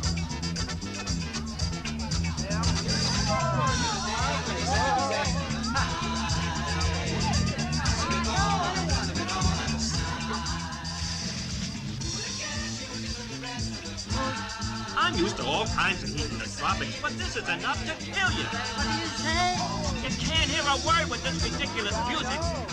I'm sorry, don't understand. Don't hear anything with this music. Joshua. Sheena's not in her room, nor anywhere outside. Where do you reckon she's gone? Well, perhaps it's some fertility rite, Danielle. Ah, Frau Stühle. Good morning. How are you today? Very well, thanks. Stop it, Manu, please. I knew it was just another hotel for the American tourists. I wish I'd gone to camp with the nuns. Yes? I'd like to ask if you have a photographic safari. Of course. Ali, would you mind taking care of our youngest guest for a while? Not at all. Thanks. If you'll just come Thank inside, I'll show you. Hi. What's your name? Minu, and yours? I'm Allie. Want to play with me? The truth is that I'm like Mommy. I only like to play with boys. But anyhow, you look pretty neat. We'll have fun. Your name is Milena, isn't it? Yeah. You making a pass? You know what they give elephants to stimulate them? No, what? Is there something strange? I really don't know. It tastes like peppermint to me. Oh. Merde. I can hear your French, huh? How would you have said it then? Shit. Here you go, Minu. I don't play with dolls anymore. Oh, sorry. Ali! Yeah. Sheena's nowhere to be found. She didn't even sleep in her room. That's strange. She was a bit gone last night. Most likely she's gone off with one of those boys. Sheena's liable to do anything, but I doubt very much she's willing to be laid for 10 hours without the comfort of a nice, cool bedroom. Certainly you know her better than I do. Let's try down at the lagoon. Come on, sweetheart. Maricamo! Waki! What happened to the Kumas? Who can figure them out? Not one of them showed up today. Now we have to work for them, too. Have you finished, Sapuli? Not quite.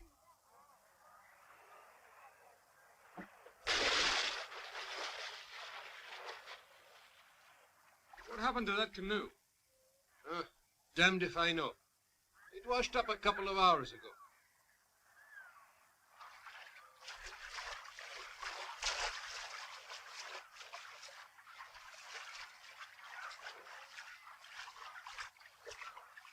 Looks like a Kuma crab. Like the one we saw last night.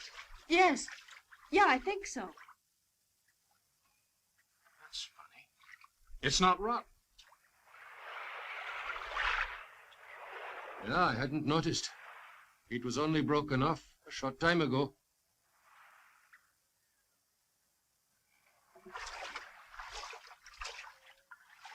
Could a crocodile do this? Not even the biggest one in the river. Only the great god Kruna could do that. But of course, he doesn't exist. Ali! The other guests are arriving. Yes, coming. You better show it to Joshua. He only cares about money. If you ask me, it was a monster. A monster that lives in a river. Monsters don't exist, Minnie. You sure? Sure. On that point, maybe the Kumas know more than we do.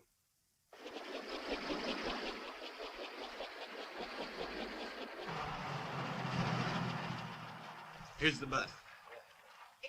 From here, I'm sure they can see us even better. You Maddie, know, Maddie. Inga, they have good bases in places like this. It's off the beaten track, but lovely, lovely, lovely.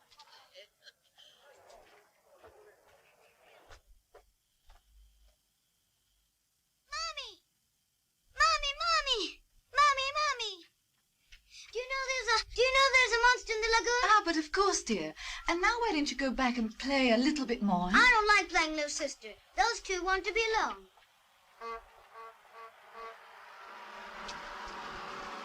Joshua! Not right now, my dear fellow, if you don't mind. Good morning. Well, good welcome morning. to Paradise House. Oh, Watch your steps there. Thank you. We want to make your stay here a memorable one. As you saw from the air, we're surrounded here by virgin forests. Oh, yeah? There are magnificent primitive savages, all the fauna that you see in the Disney films. I have to talk to you. As well as... Please. Will you excuse me? This is Miss Allie Pratt, my assistant. She'll take care of you. Come along. Welcome. I'm Allie. It's your assistant. Well, hi there. I hope you had a nice trip. And now it's time. According to me, the Pentagon knows everything. Please, if you And all so go does along the into the main Kremlin. lobby, George will show you to your room. Yeah. Like that story about the pilot. Of course. I'm sure you'll get used to it. Not in a million years. You have a genuine flair for the wrong moment. I'm afraid Sheena's dead. Just what do you mean? They found a broken canoe in the river. It's got some strange marks on it as if... So they found a canoe. I think she was in that canoe last night with a Kuma boy. Now listen to me carefully, Danielle. You were brought here to take pictures, and that's all. Now you do your job, let me do mine. It's very simple. No one is allowed to go out of the hotel at night. There are controls and scrupulous surveillance. I wouldn't call them too scrupulous. Last night there was a canoe in the river. And then someone screamed. A terrified scream. And when I looked again, that canoe wasn't there anymore. At night on the river? Where did that girl think she was? Punting on the Thames?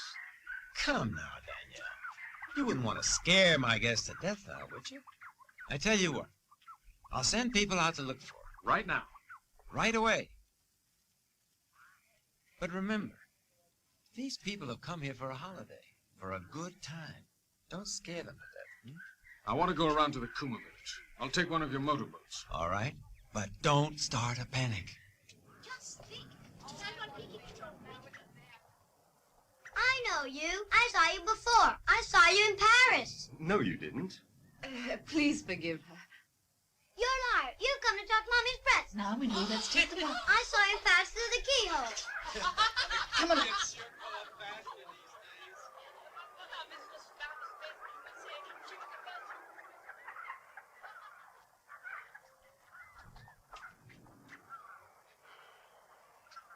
The village isn't far, is it? They told me just 2 miles after the point where the rivers meet. Yeah, 2 miles and 30 centuries away from here. Hey, you two. Where are you going?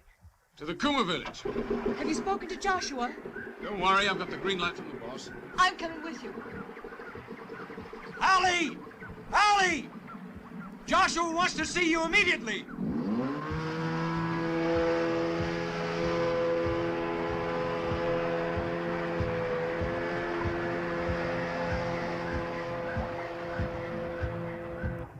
Allie's gone with her. I think she's beginning to overdo the public relations bit. Take it easy, Joshua. It's best to keep on the right side of her. In case something happened to Sheena, that photographer could spell a lot of trouble for us. All right. Send all your boys out to look for her right now. Okay.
Oh, come on in. Even if you shit on yourself, no one's gonna see it in here. You turkey! Come on! Ah!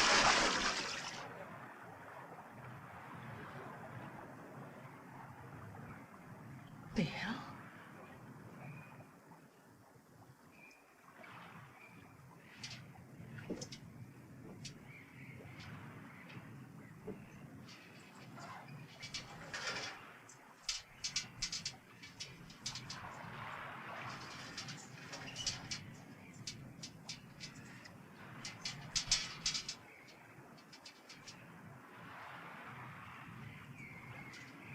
You think he's okay? Oh. Let's see how long he can stay down there. With the shit!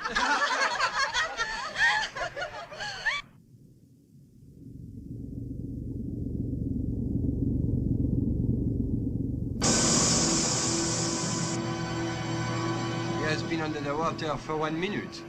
Doesn't seem like much of a joke to me. There's no danger inside the nets, is there? No, absolutely not. 1 minute and a half. Go on. He's only joking. Let's go in and really let him have it.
Let's all go to the lobby. Let's all go to the lobby. Let's all go to the lobby to get ourselves a treat. Delicious things to eat. The popcorn can't be beat. The sparkling drinks are just dandy. The chocolate bars and that candy. So let's all go to the lobby to get ourselves a treat. Let's all go to the lobby to get ourselves a treat. Back to creature features. Now this is the part of the show where we talk about the person that didn't get talked about. And this week, it's Menu, played by Silvia Colatina. This is her second feature film. And amongst other things, she was also in The House by the Cemetery. Remember, Bob, we did that when we were on KOFY Coffee TV. The people bring creature features back to network television for the first time in 35 years.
It's a funeral ceremony. A warrior's died. Those three women are the official mourners.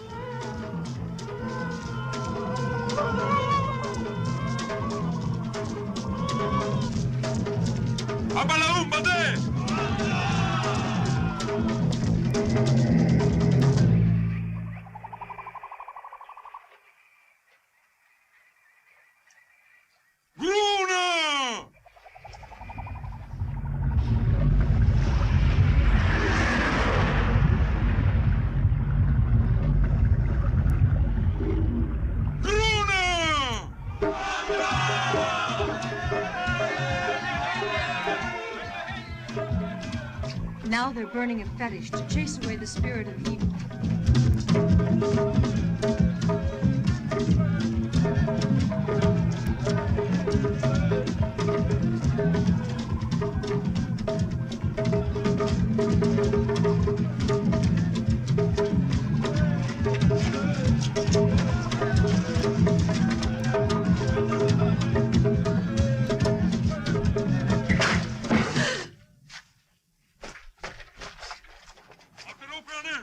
I think he's sending us away. I don't know whether it's just the two of us, or if he wants all of us to leave. He says the great god of the river has been aroused and is punishing the Kuma for having contact with us. One warrior has died, and others will die. My brother is dead. And your black woman is dead too. Evil god come and punish us Kuma. Kush, have you seen the great god? Many have seen. White man as well. Which white man has seen him? He's called Father Jonathan. You talk to him, then go. I will take you.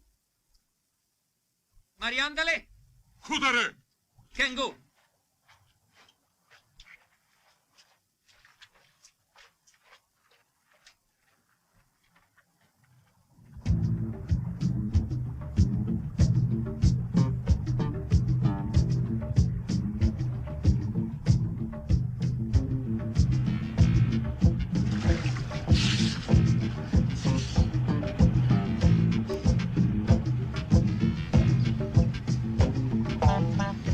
Look there!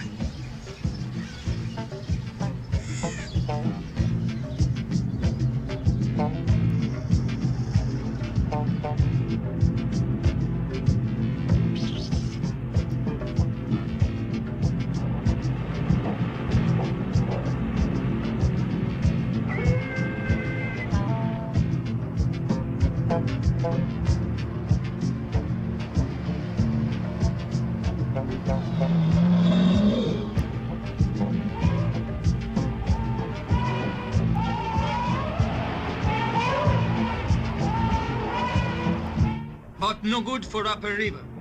We live here. Come back, find. Okay.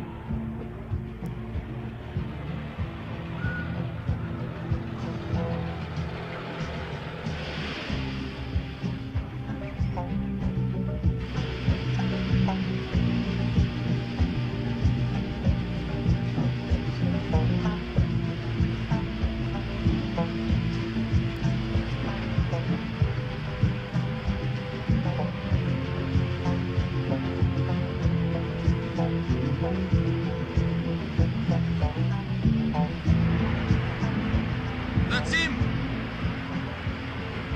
I am Father Jonathan! You go!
Look.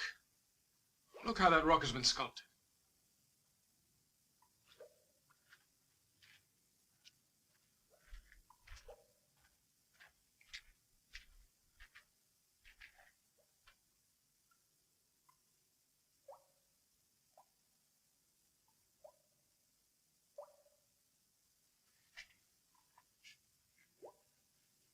Who are you?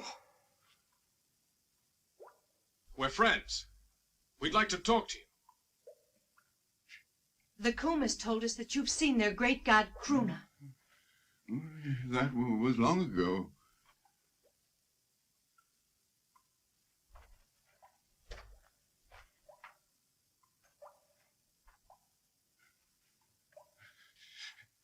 What do you want?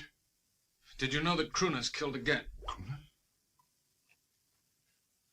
He's risen. He's risen.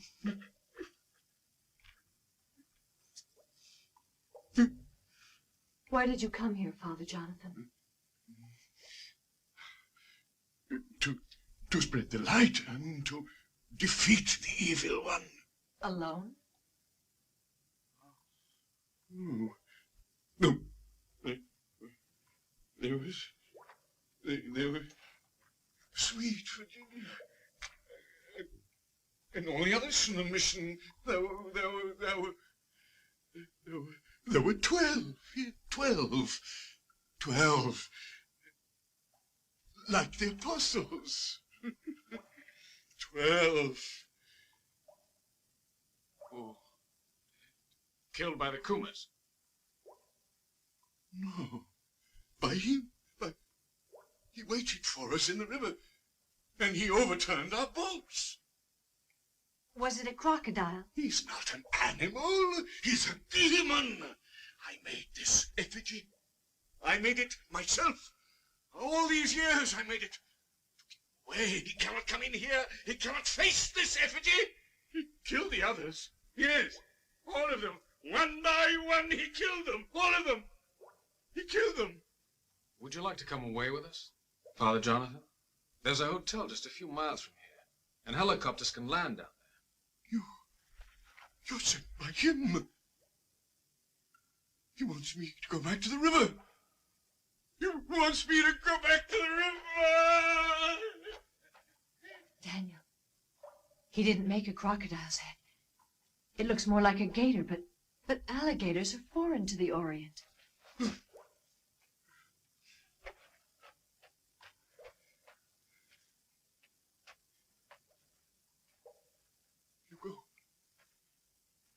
You go. You are demons. Yes, that's what you are.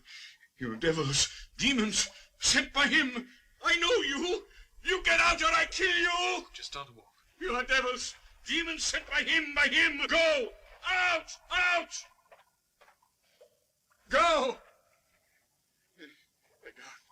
Yes, gone. Yes. We frightened them away. Yes.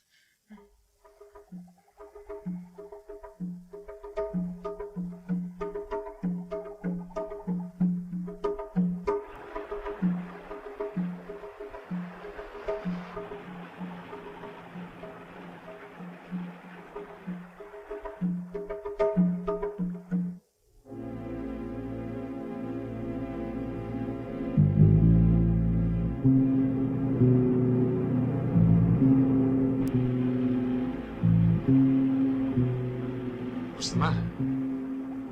I was thinking about the missionary. He came here to make these people believe in his God. Instead, it's now he who believes in theirs. If I hadn't seen the remains of the canoe, I'd be tempted to think he was just a visionary.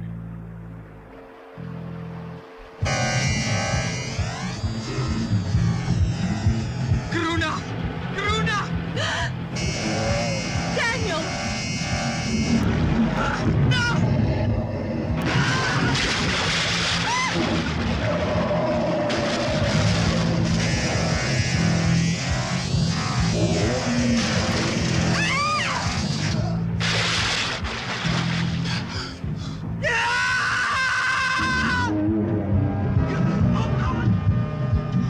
Allie! Daniel! You okay? Let me...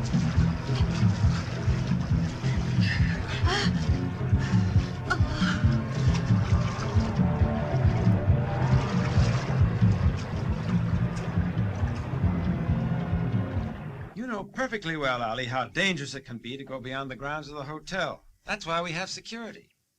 Those who remain here and respect the safety regulations have nothing to fear. Of course there are crocodiles in the river. Man-eating crocodiles. I'm well aware of that. They're part of the natural environment. But you've seen the nets protecting the lagoon. Steel nets. Joshua, I know what a crocodile is. The thing that overturned the outboard and killed Cush was something else. And it killed Sheena as well. But you haven't reported it to the police. Wrong. We've looked everywhere for her. And I've already radioed the police about her disappearance. She hasn't disappeared. She was killed. In that river, there is something enormous, and you have to warn the tourists about the danger. If there were something enormous out there, you're still perfectly safe on dry land. Danielle, try not to invent the wildest of fantasies. We've invested $3 million in this venture. Are you trying to stampede everybody, cause a total panic? I want to talk to the police myself. All right. You can talk to them in the morning. They'll be here at first light. And then you can do me the favor of getting the hell out of here. You've taken your pictures. Your job is done. You can be out of here on the first copter in the morning. Where's the radio? You're not going to push the panic button. Ali, be careful. You have a lot at stake as well. I'm leaving in the morning.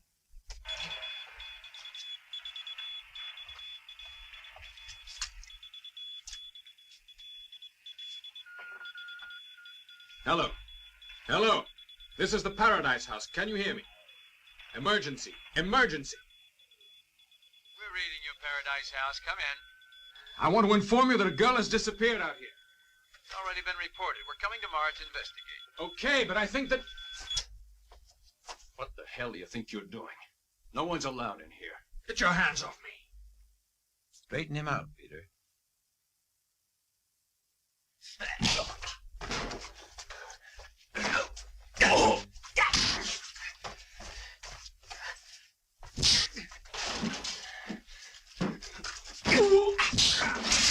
That's enough, Peter. I don't want any more trouble. We have the party tonight, then tomorrow. One way or the other, we'll get him out on the copter.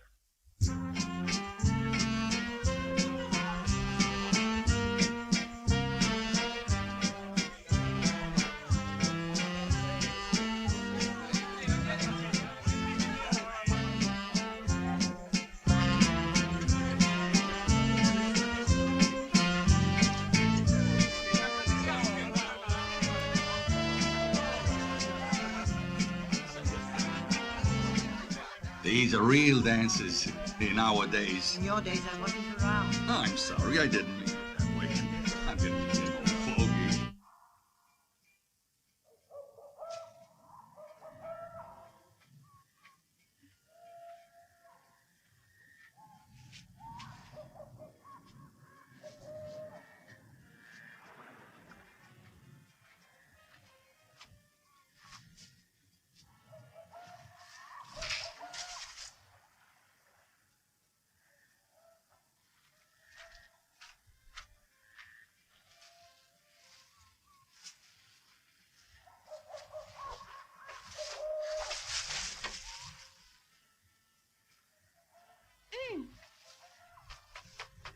And everyone...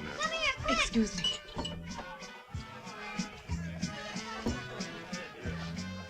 Yes, dear? I just saw someone over there with a crocodile's head. There, in the garden. Really? Let's go and see. Do you remember, Inga, that night watchman? He'd seen green ones up to 10 feet tall with a snake's head. No, it was a man with a crocodile's head. Come on, I'll show you. Ah, I wonder what planet he's from. He's gone. It may have been just your imagination. No, there was a man with a head as big as this. Come now, Minu. Please. You've been reading the wrong kind of fairy tales. There's a war rite practiced by the Kuma. The crocodile men represent the reincarnation of the dead, and supposedly only appear to seek revenge. Huh. Well, maybe it's carnival time, and they're wearing masks in the village. Remember, to the natives, we white people are very strange. One of them may have come to peek at our rituals, to which I think we might as well get back. Ciao. Well, you know, we're being watched. We've been watched for centuries by beings more advanced than us, poor earthlings. Martians, my foot. Extragalactics. Mr. Joshua! It's to know from history. But if a higher civilization comes into contact with a lower one dies. The copter's been pushed into the river, and no one has seen anything.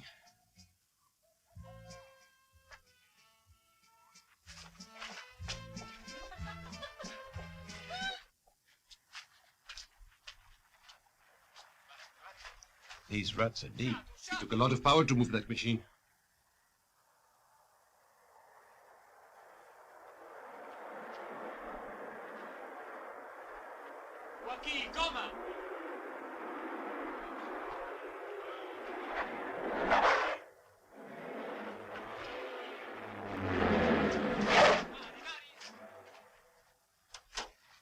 Sampuli, would you help them hook up the cable? Yes, sir.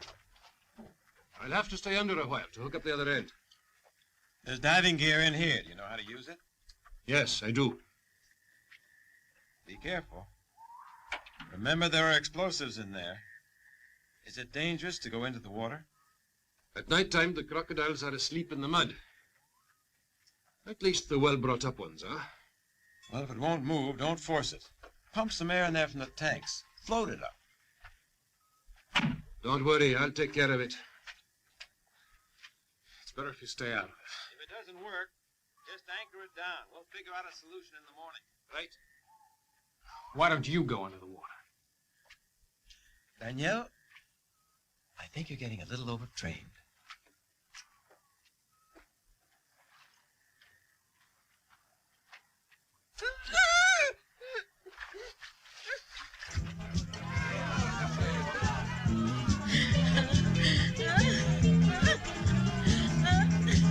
I feel so groovy.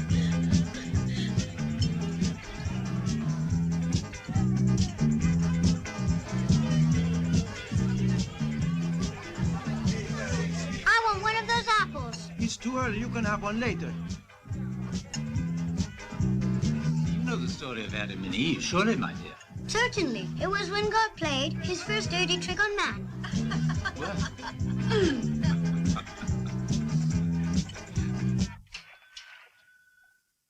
They've dumped the copter in the river.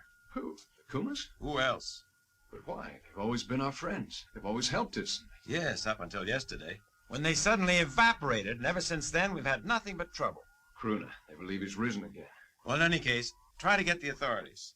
I want other copters here in the morning and at least 30 troopers, right? Paradise House. Paradise House. This is Paradise House calling. I don't understand. The power end's gone. Shit, the area.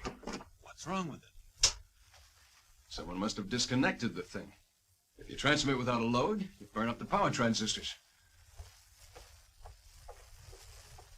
Allie! Allie? Come.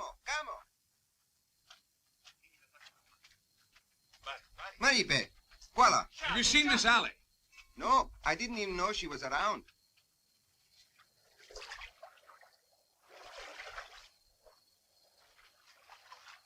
I fixed the first cable. You can throw me the second one. And remember to take it easy with the Land Rover, because the skids have sunk under the mud. I know what to do.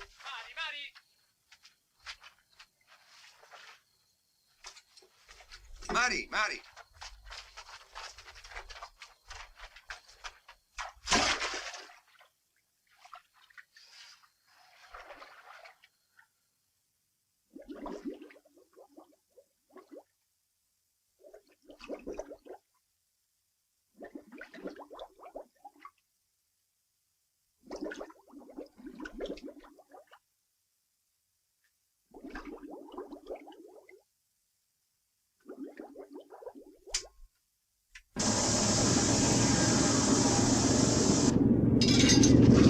What is it doing?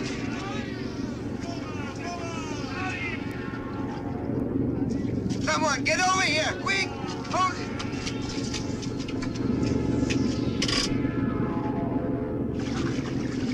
I said go easy with the Land Rover. You should have waited for my order, damn it! But it wasn't the jeep. The jerk came from out... Okay. It must have given a bit in the mud on the bottom. It's a mass of slime down there. Anyway, I hooked it up. Try pulling it. Gently.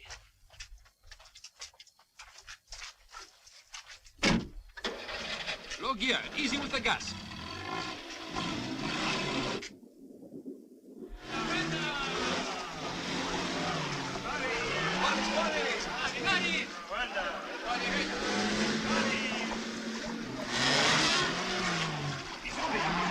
Cuenta.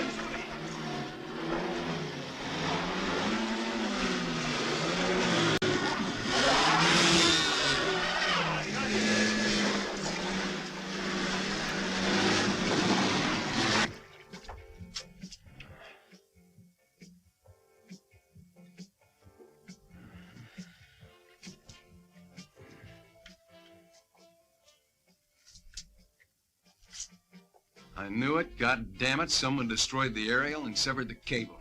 It's sabotage. Strange nobody saw or heard anything. Was no one on guard? Mr. Joshua, excuse me. They are waiting for you. Waiting for me? What for? The boat trip around the lagoon. Joshua, you'd better call it off. There's a lot on board already. There's no plausible excuse at this point. And to create panic is senseless. I'll cut it short by a mile or so. Yeah, I would.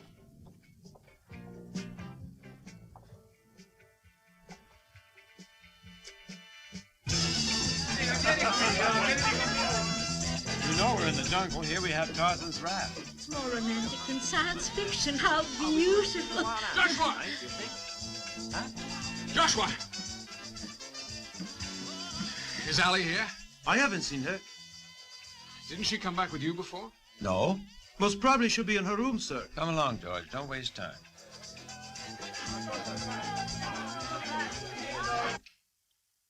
Allie? Allie?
Offers us tonight. Yes, let's do that.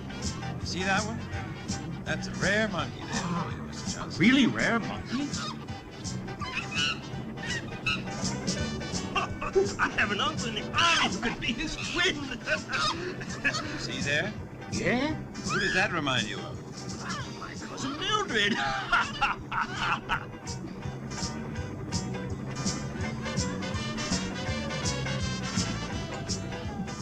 It's just not worth growing up.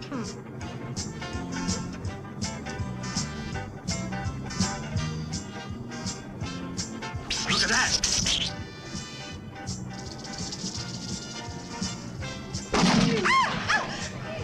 That's one thing I really hate, snakes. I wouldn't do it again if I were you. Cheers.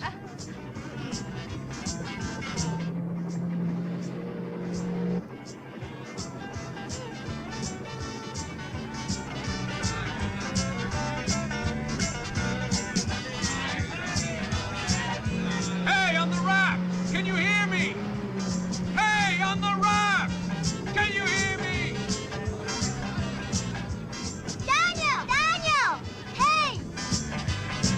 Hey, there's Daniel over there!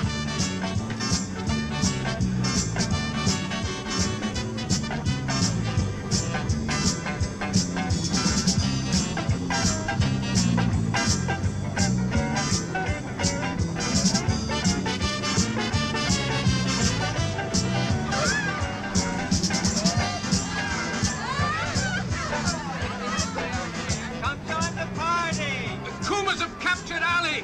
They've gone across the lagoon! What? Quiet! Ali has been kidnapped! There's something terrible going on! Help me! Go to hell!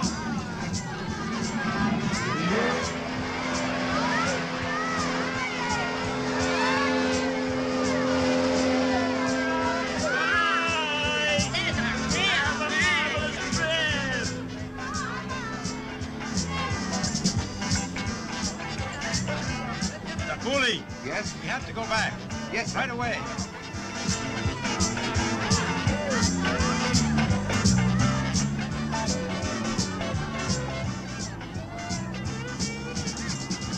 Who that is?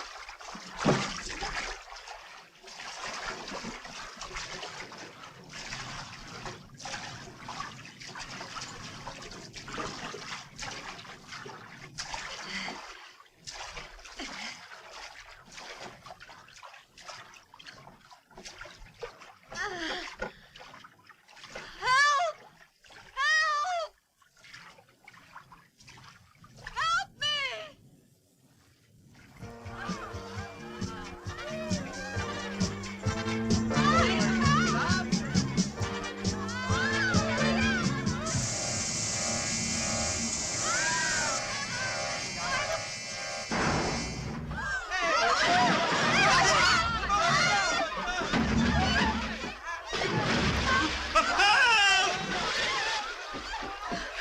Help! Help! The guard! Tushkin! Throw him a rope! Throw him a rope! Mommy! Mommy!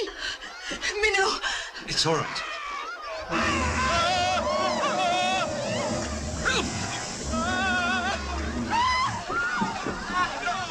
Get him aboard! Hurry! Hurry!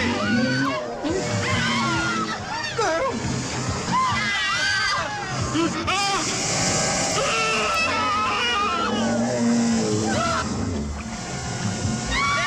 gonna go for us again!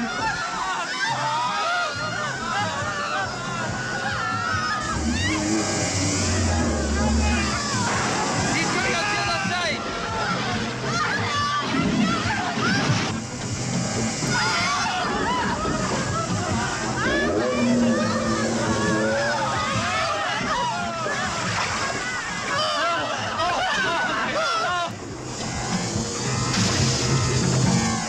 The motor is gone, sir! Everybody please! Be calm! We're almost at the nets! The net! The net! Look, there they are. The current should carry us right to them.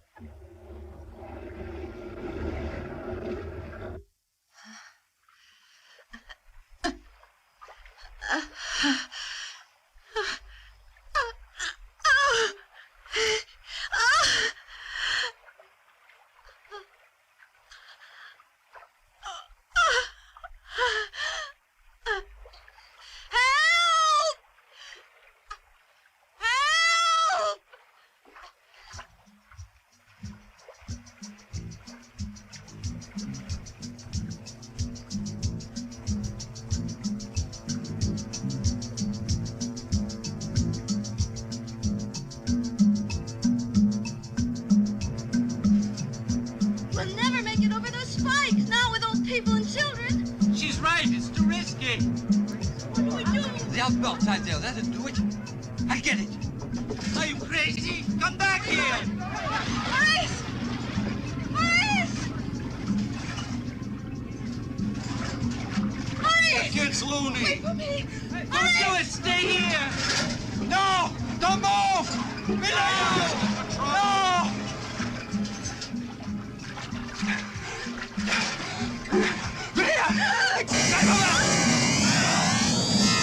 Go on!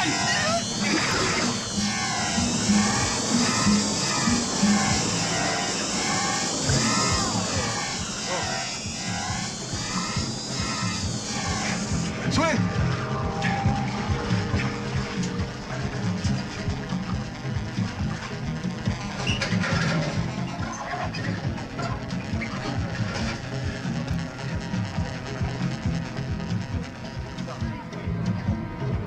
Come on.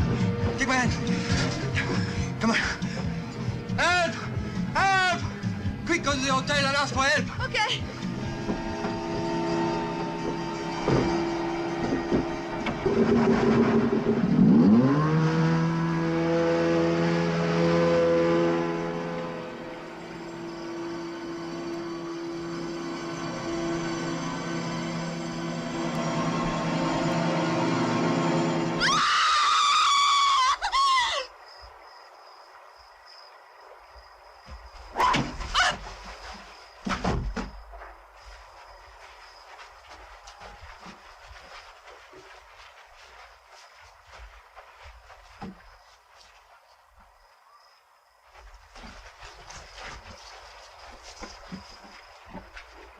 Allie! Daniel! Allie!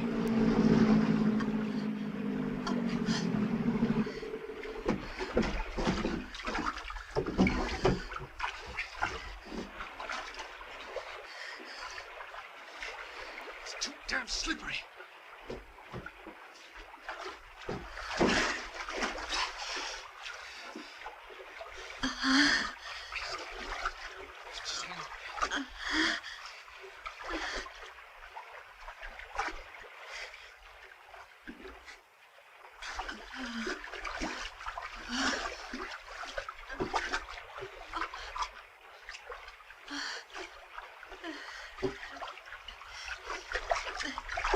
Okay.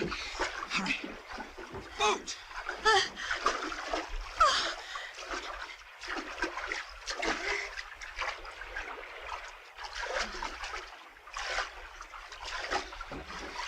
It's all right, jump in.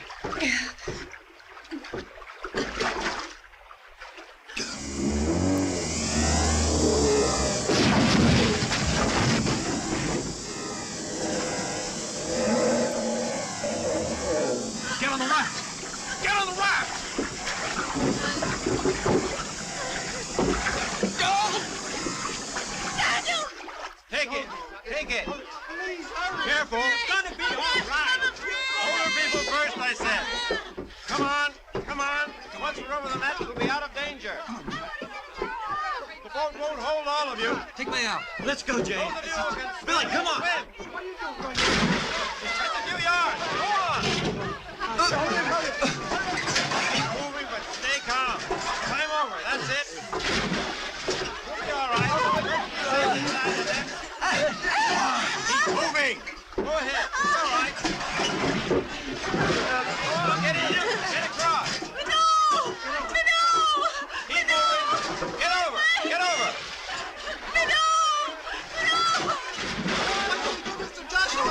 Anchor the raft and dive in. Over here. Mary, she's here.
Strange that nobody seems to be around.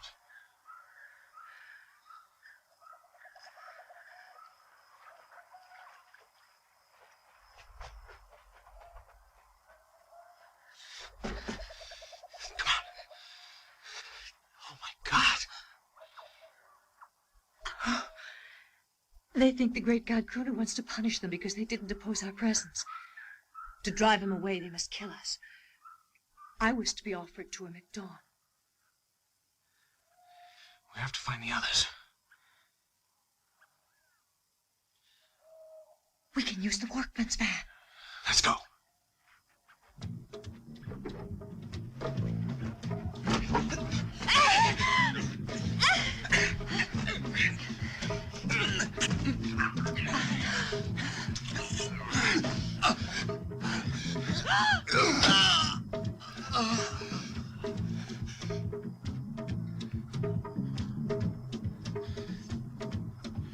Let's go.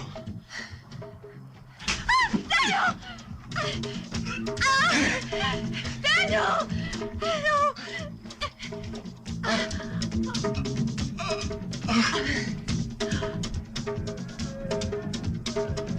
Hide yourself under the boat! I'll draw their attention away!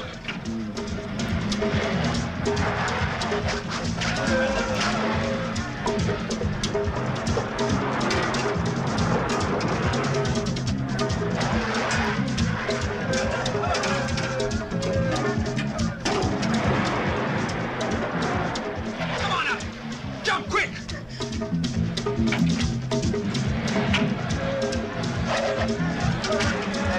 Oh, God! Explosives, yeah, I saw them. One arrow and we've had it!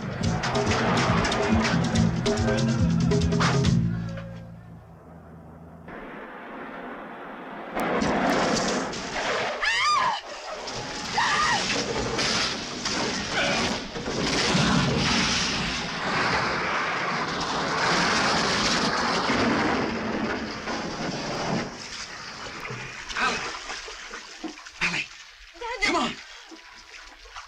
My leg! My leg! Daniel, help me! Easy! You won't move! You won't move! Don't try to force it! Daniel! Oh, get me out!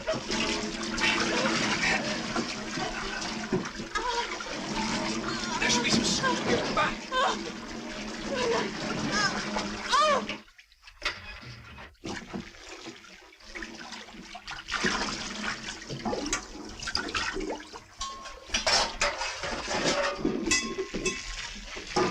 Here, take it. I'll get another one.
You all right?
Hey, look! Look up there!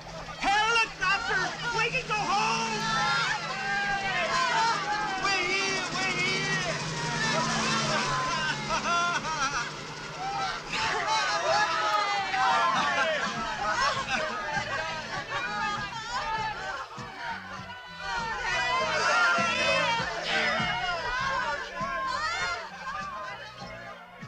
I guess that now she just have to play along.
You know, Bob, I halfway thought the little girl was going to get eaten in this movie.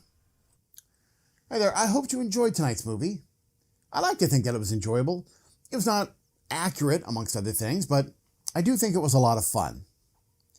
I don't know whose idea it was to give a drunk hunter a gun in a moving, floating platform on the river. It's not like he's going to hit anything except another party goer. And there were some odd bits and bobs about this movie. For instance, the hermit, the priest, Prophet Jameson. All of his scenes were shot in a cave on one day. The shot on top of the waterfall was done with somebody else wearing a wig pretending to be him. And any future cinematographers out there, if you're going to have a lovemaking scene with some very dark-skinned black people outside at night with no stars and no fire, backlit them or something. Otherwise, it's just going to be a very dark scene. Now, I like that they do actually specify that this is actually an alligator, not a crocodile. And it must be a very old one, as I think those are the reptiles that keep growing their whole life. The oldest alligator is some 80 years old right now. And the largest one is about 16 feet long and about 1,000 pounds. And that would be about the size of what we have going on here. The miniature work in this movie is subpar at almost all times. The alligator underwater scenes where you see the whole body, it's really obvious this is just an alligator toy floating in a bathtub, basically. And that ending, you thought for sure they were going to kill all the white people, but nope. Turns out they're happy the alligator is gone, and just shows that if you paid attention in the first place and learned to talk to them, you might have told you that the alligator god was there and that they didn't like him, and they'd be happy if you got rid of it for them. It solves all the problems. And speaking of cold-blooded reptiles that'll take anything, even if it's not theirs, let's get into our Netflix and chill moment.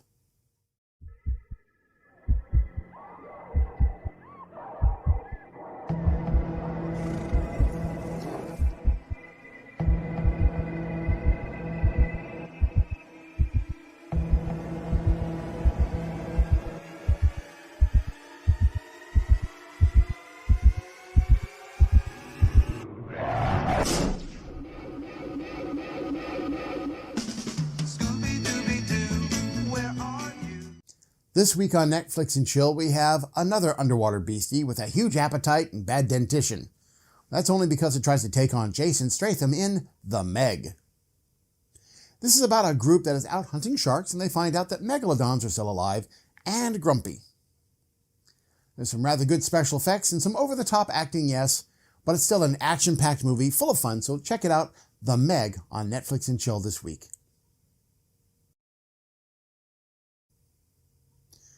Well, that's our show this week. Tune in next week, but who knows what we'll have, because we never do. But until then, remember to wash your hands like you've just murdered the rightful king, and that he's Bob, I'm Al, and we'll see you at the movies. Bob wants to remind you that an alligator does not taste like chicken. They both taste like dinosaurs. That's an interesting theory, Bob. Does that mean I should bring rosemary or steak sauce?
George of the jungle, strong as he can be.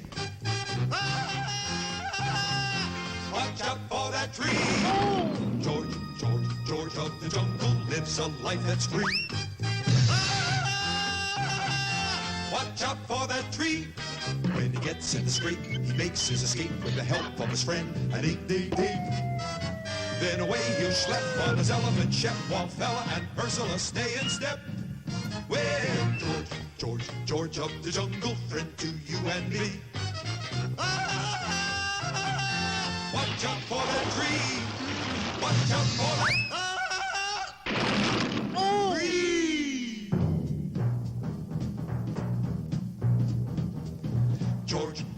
George of the jungle, friend to you.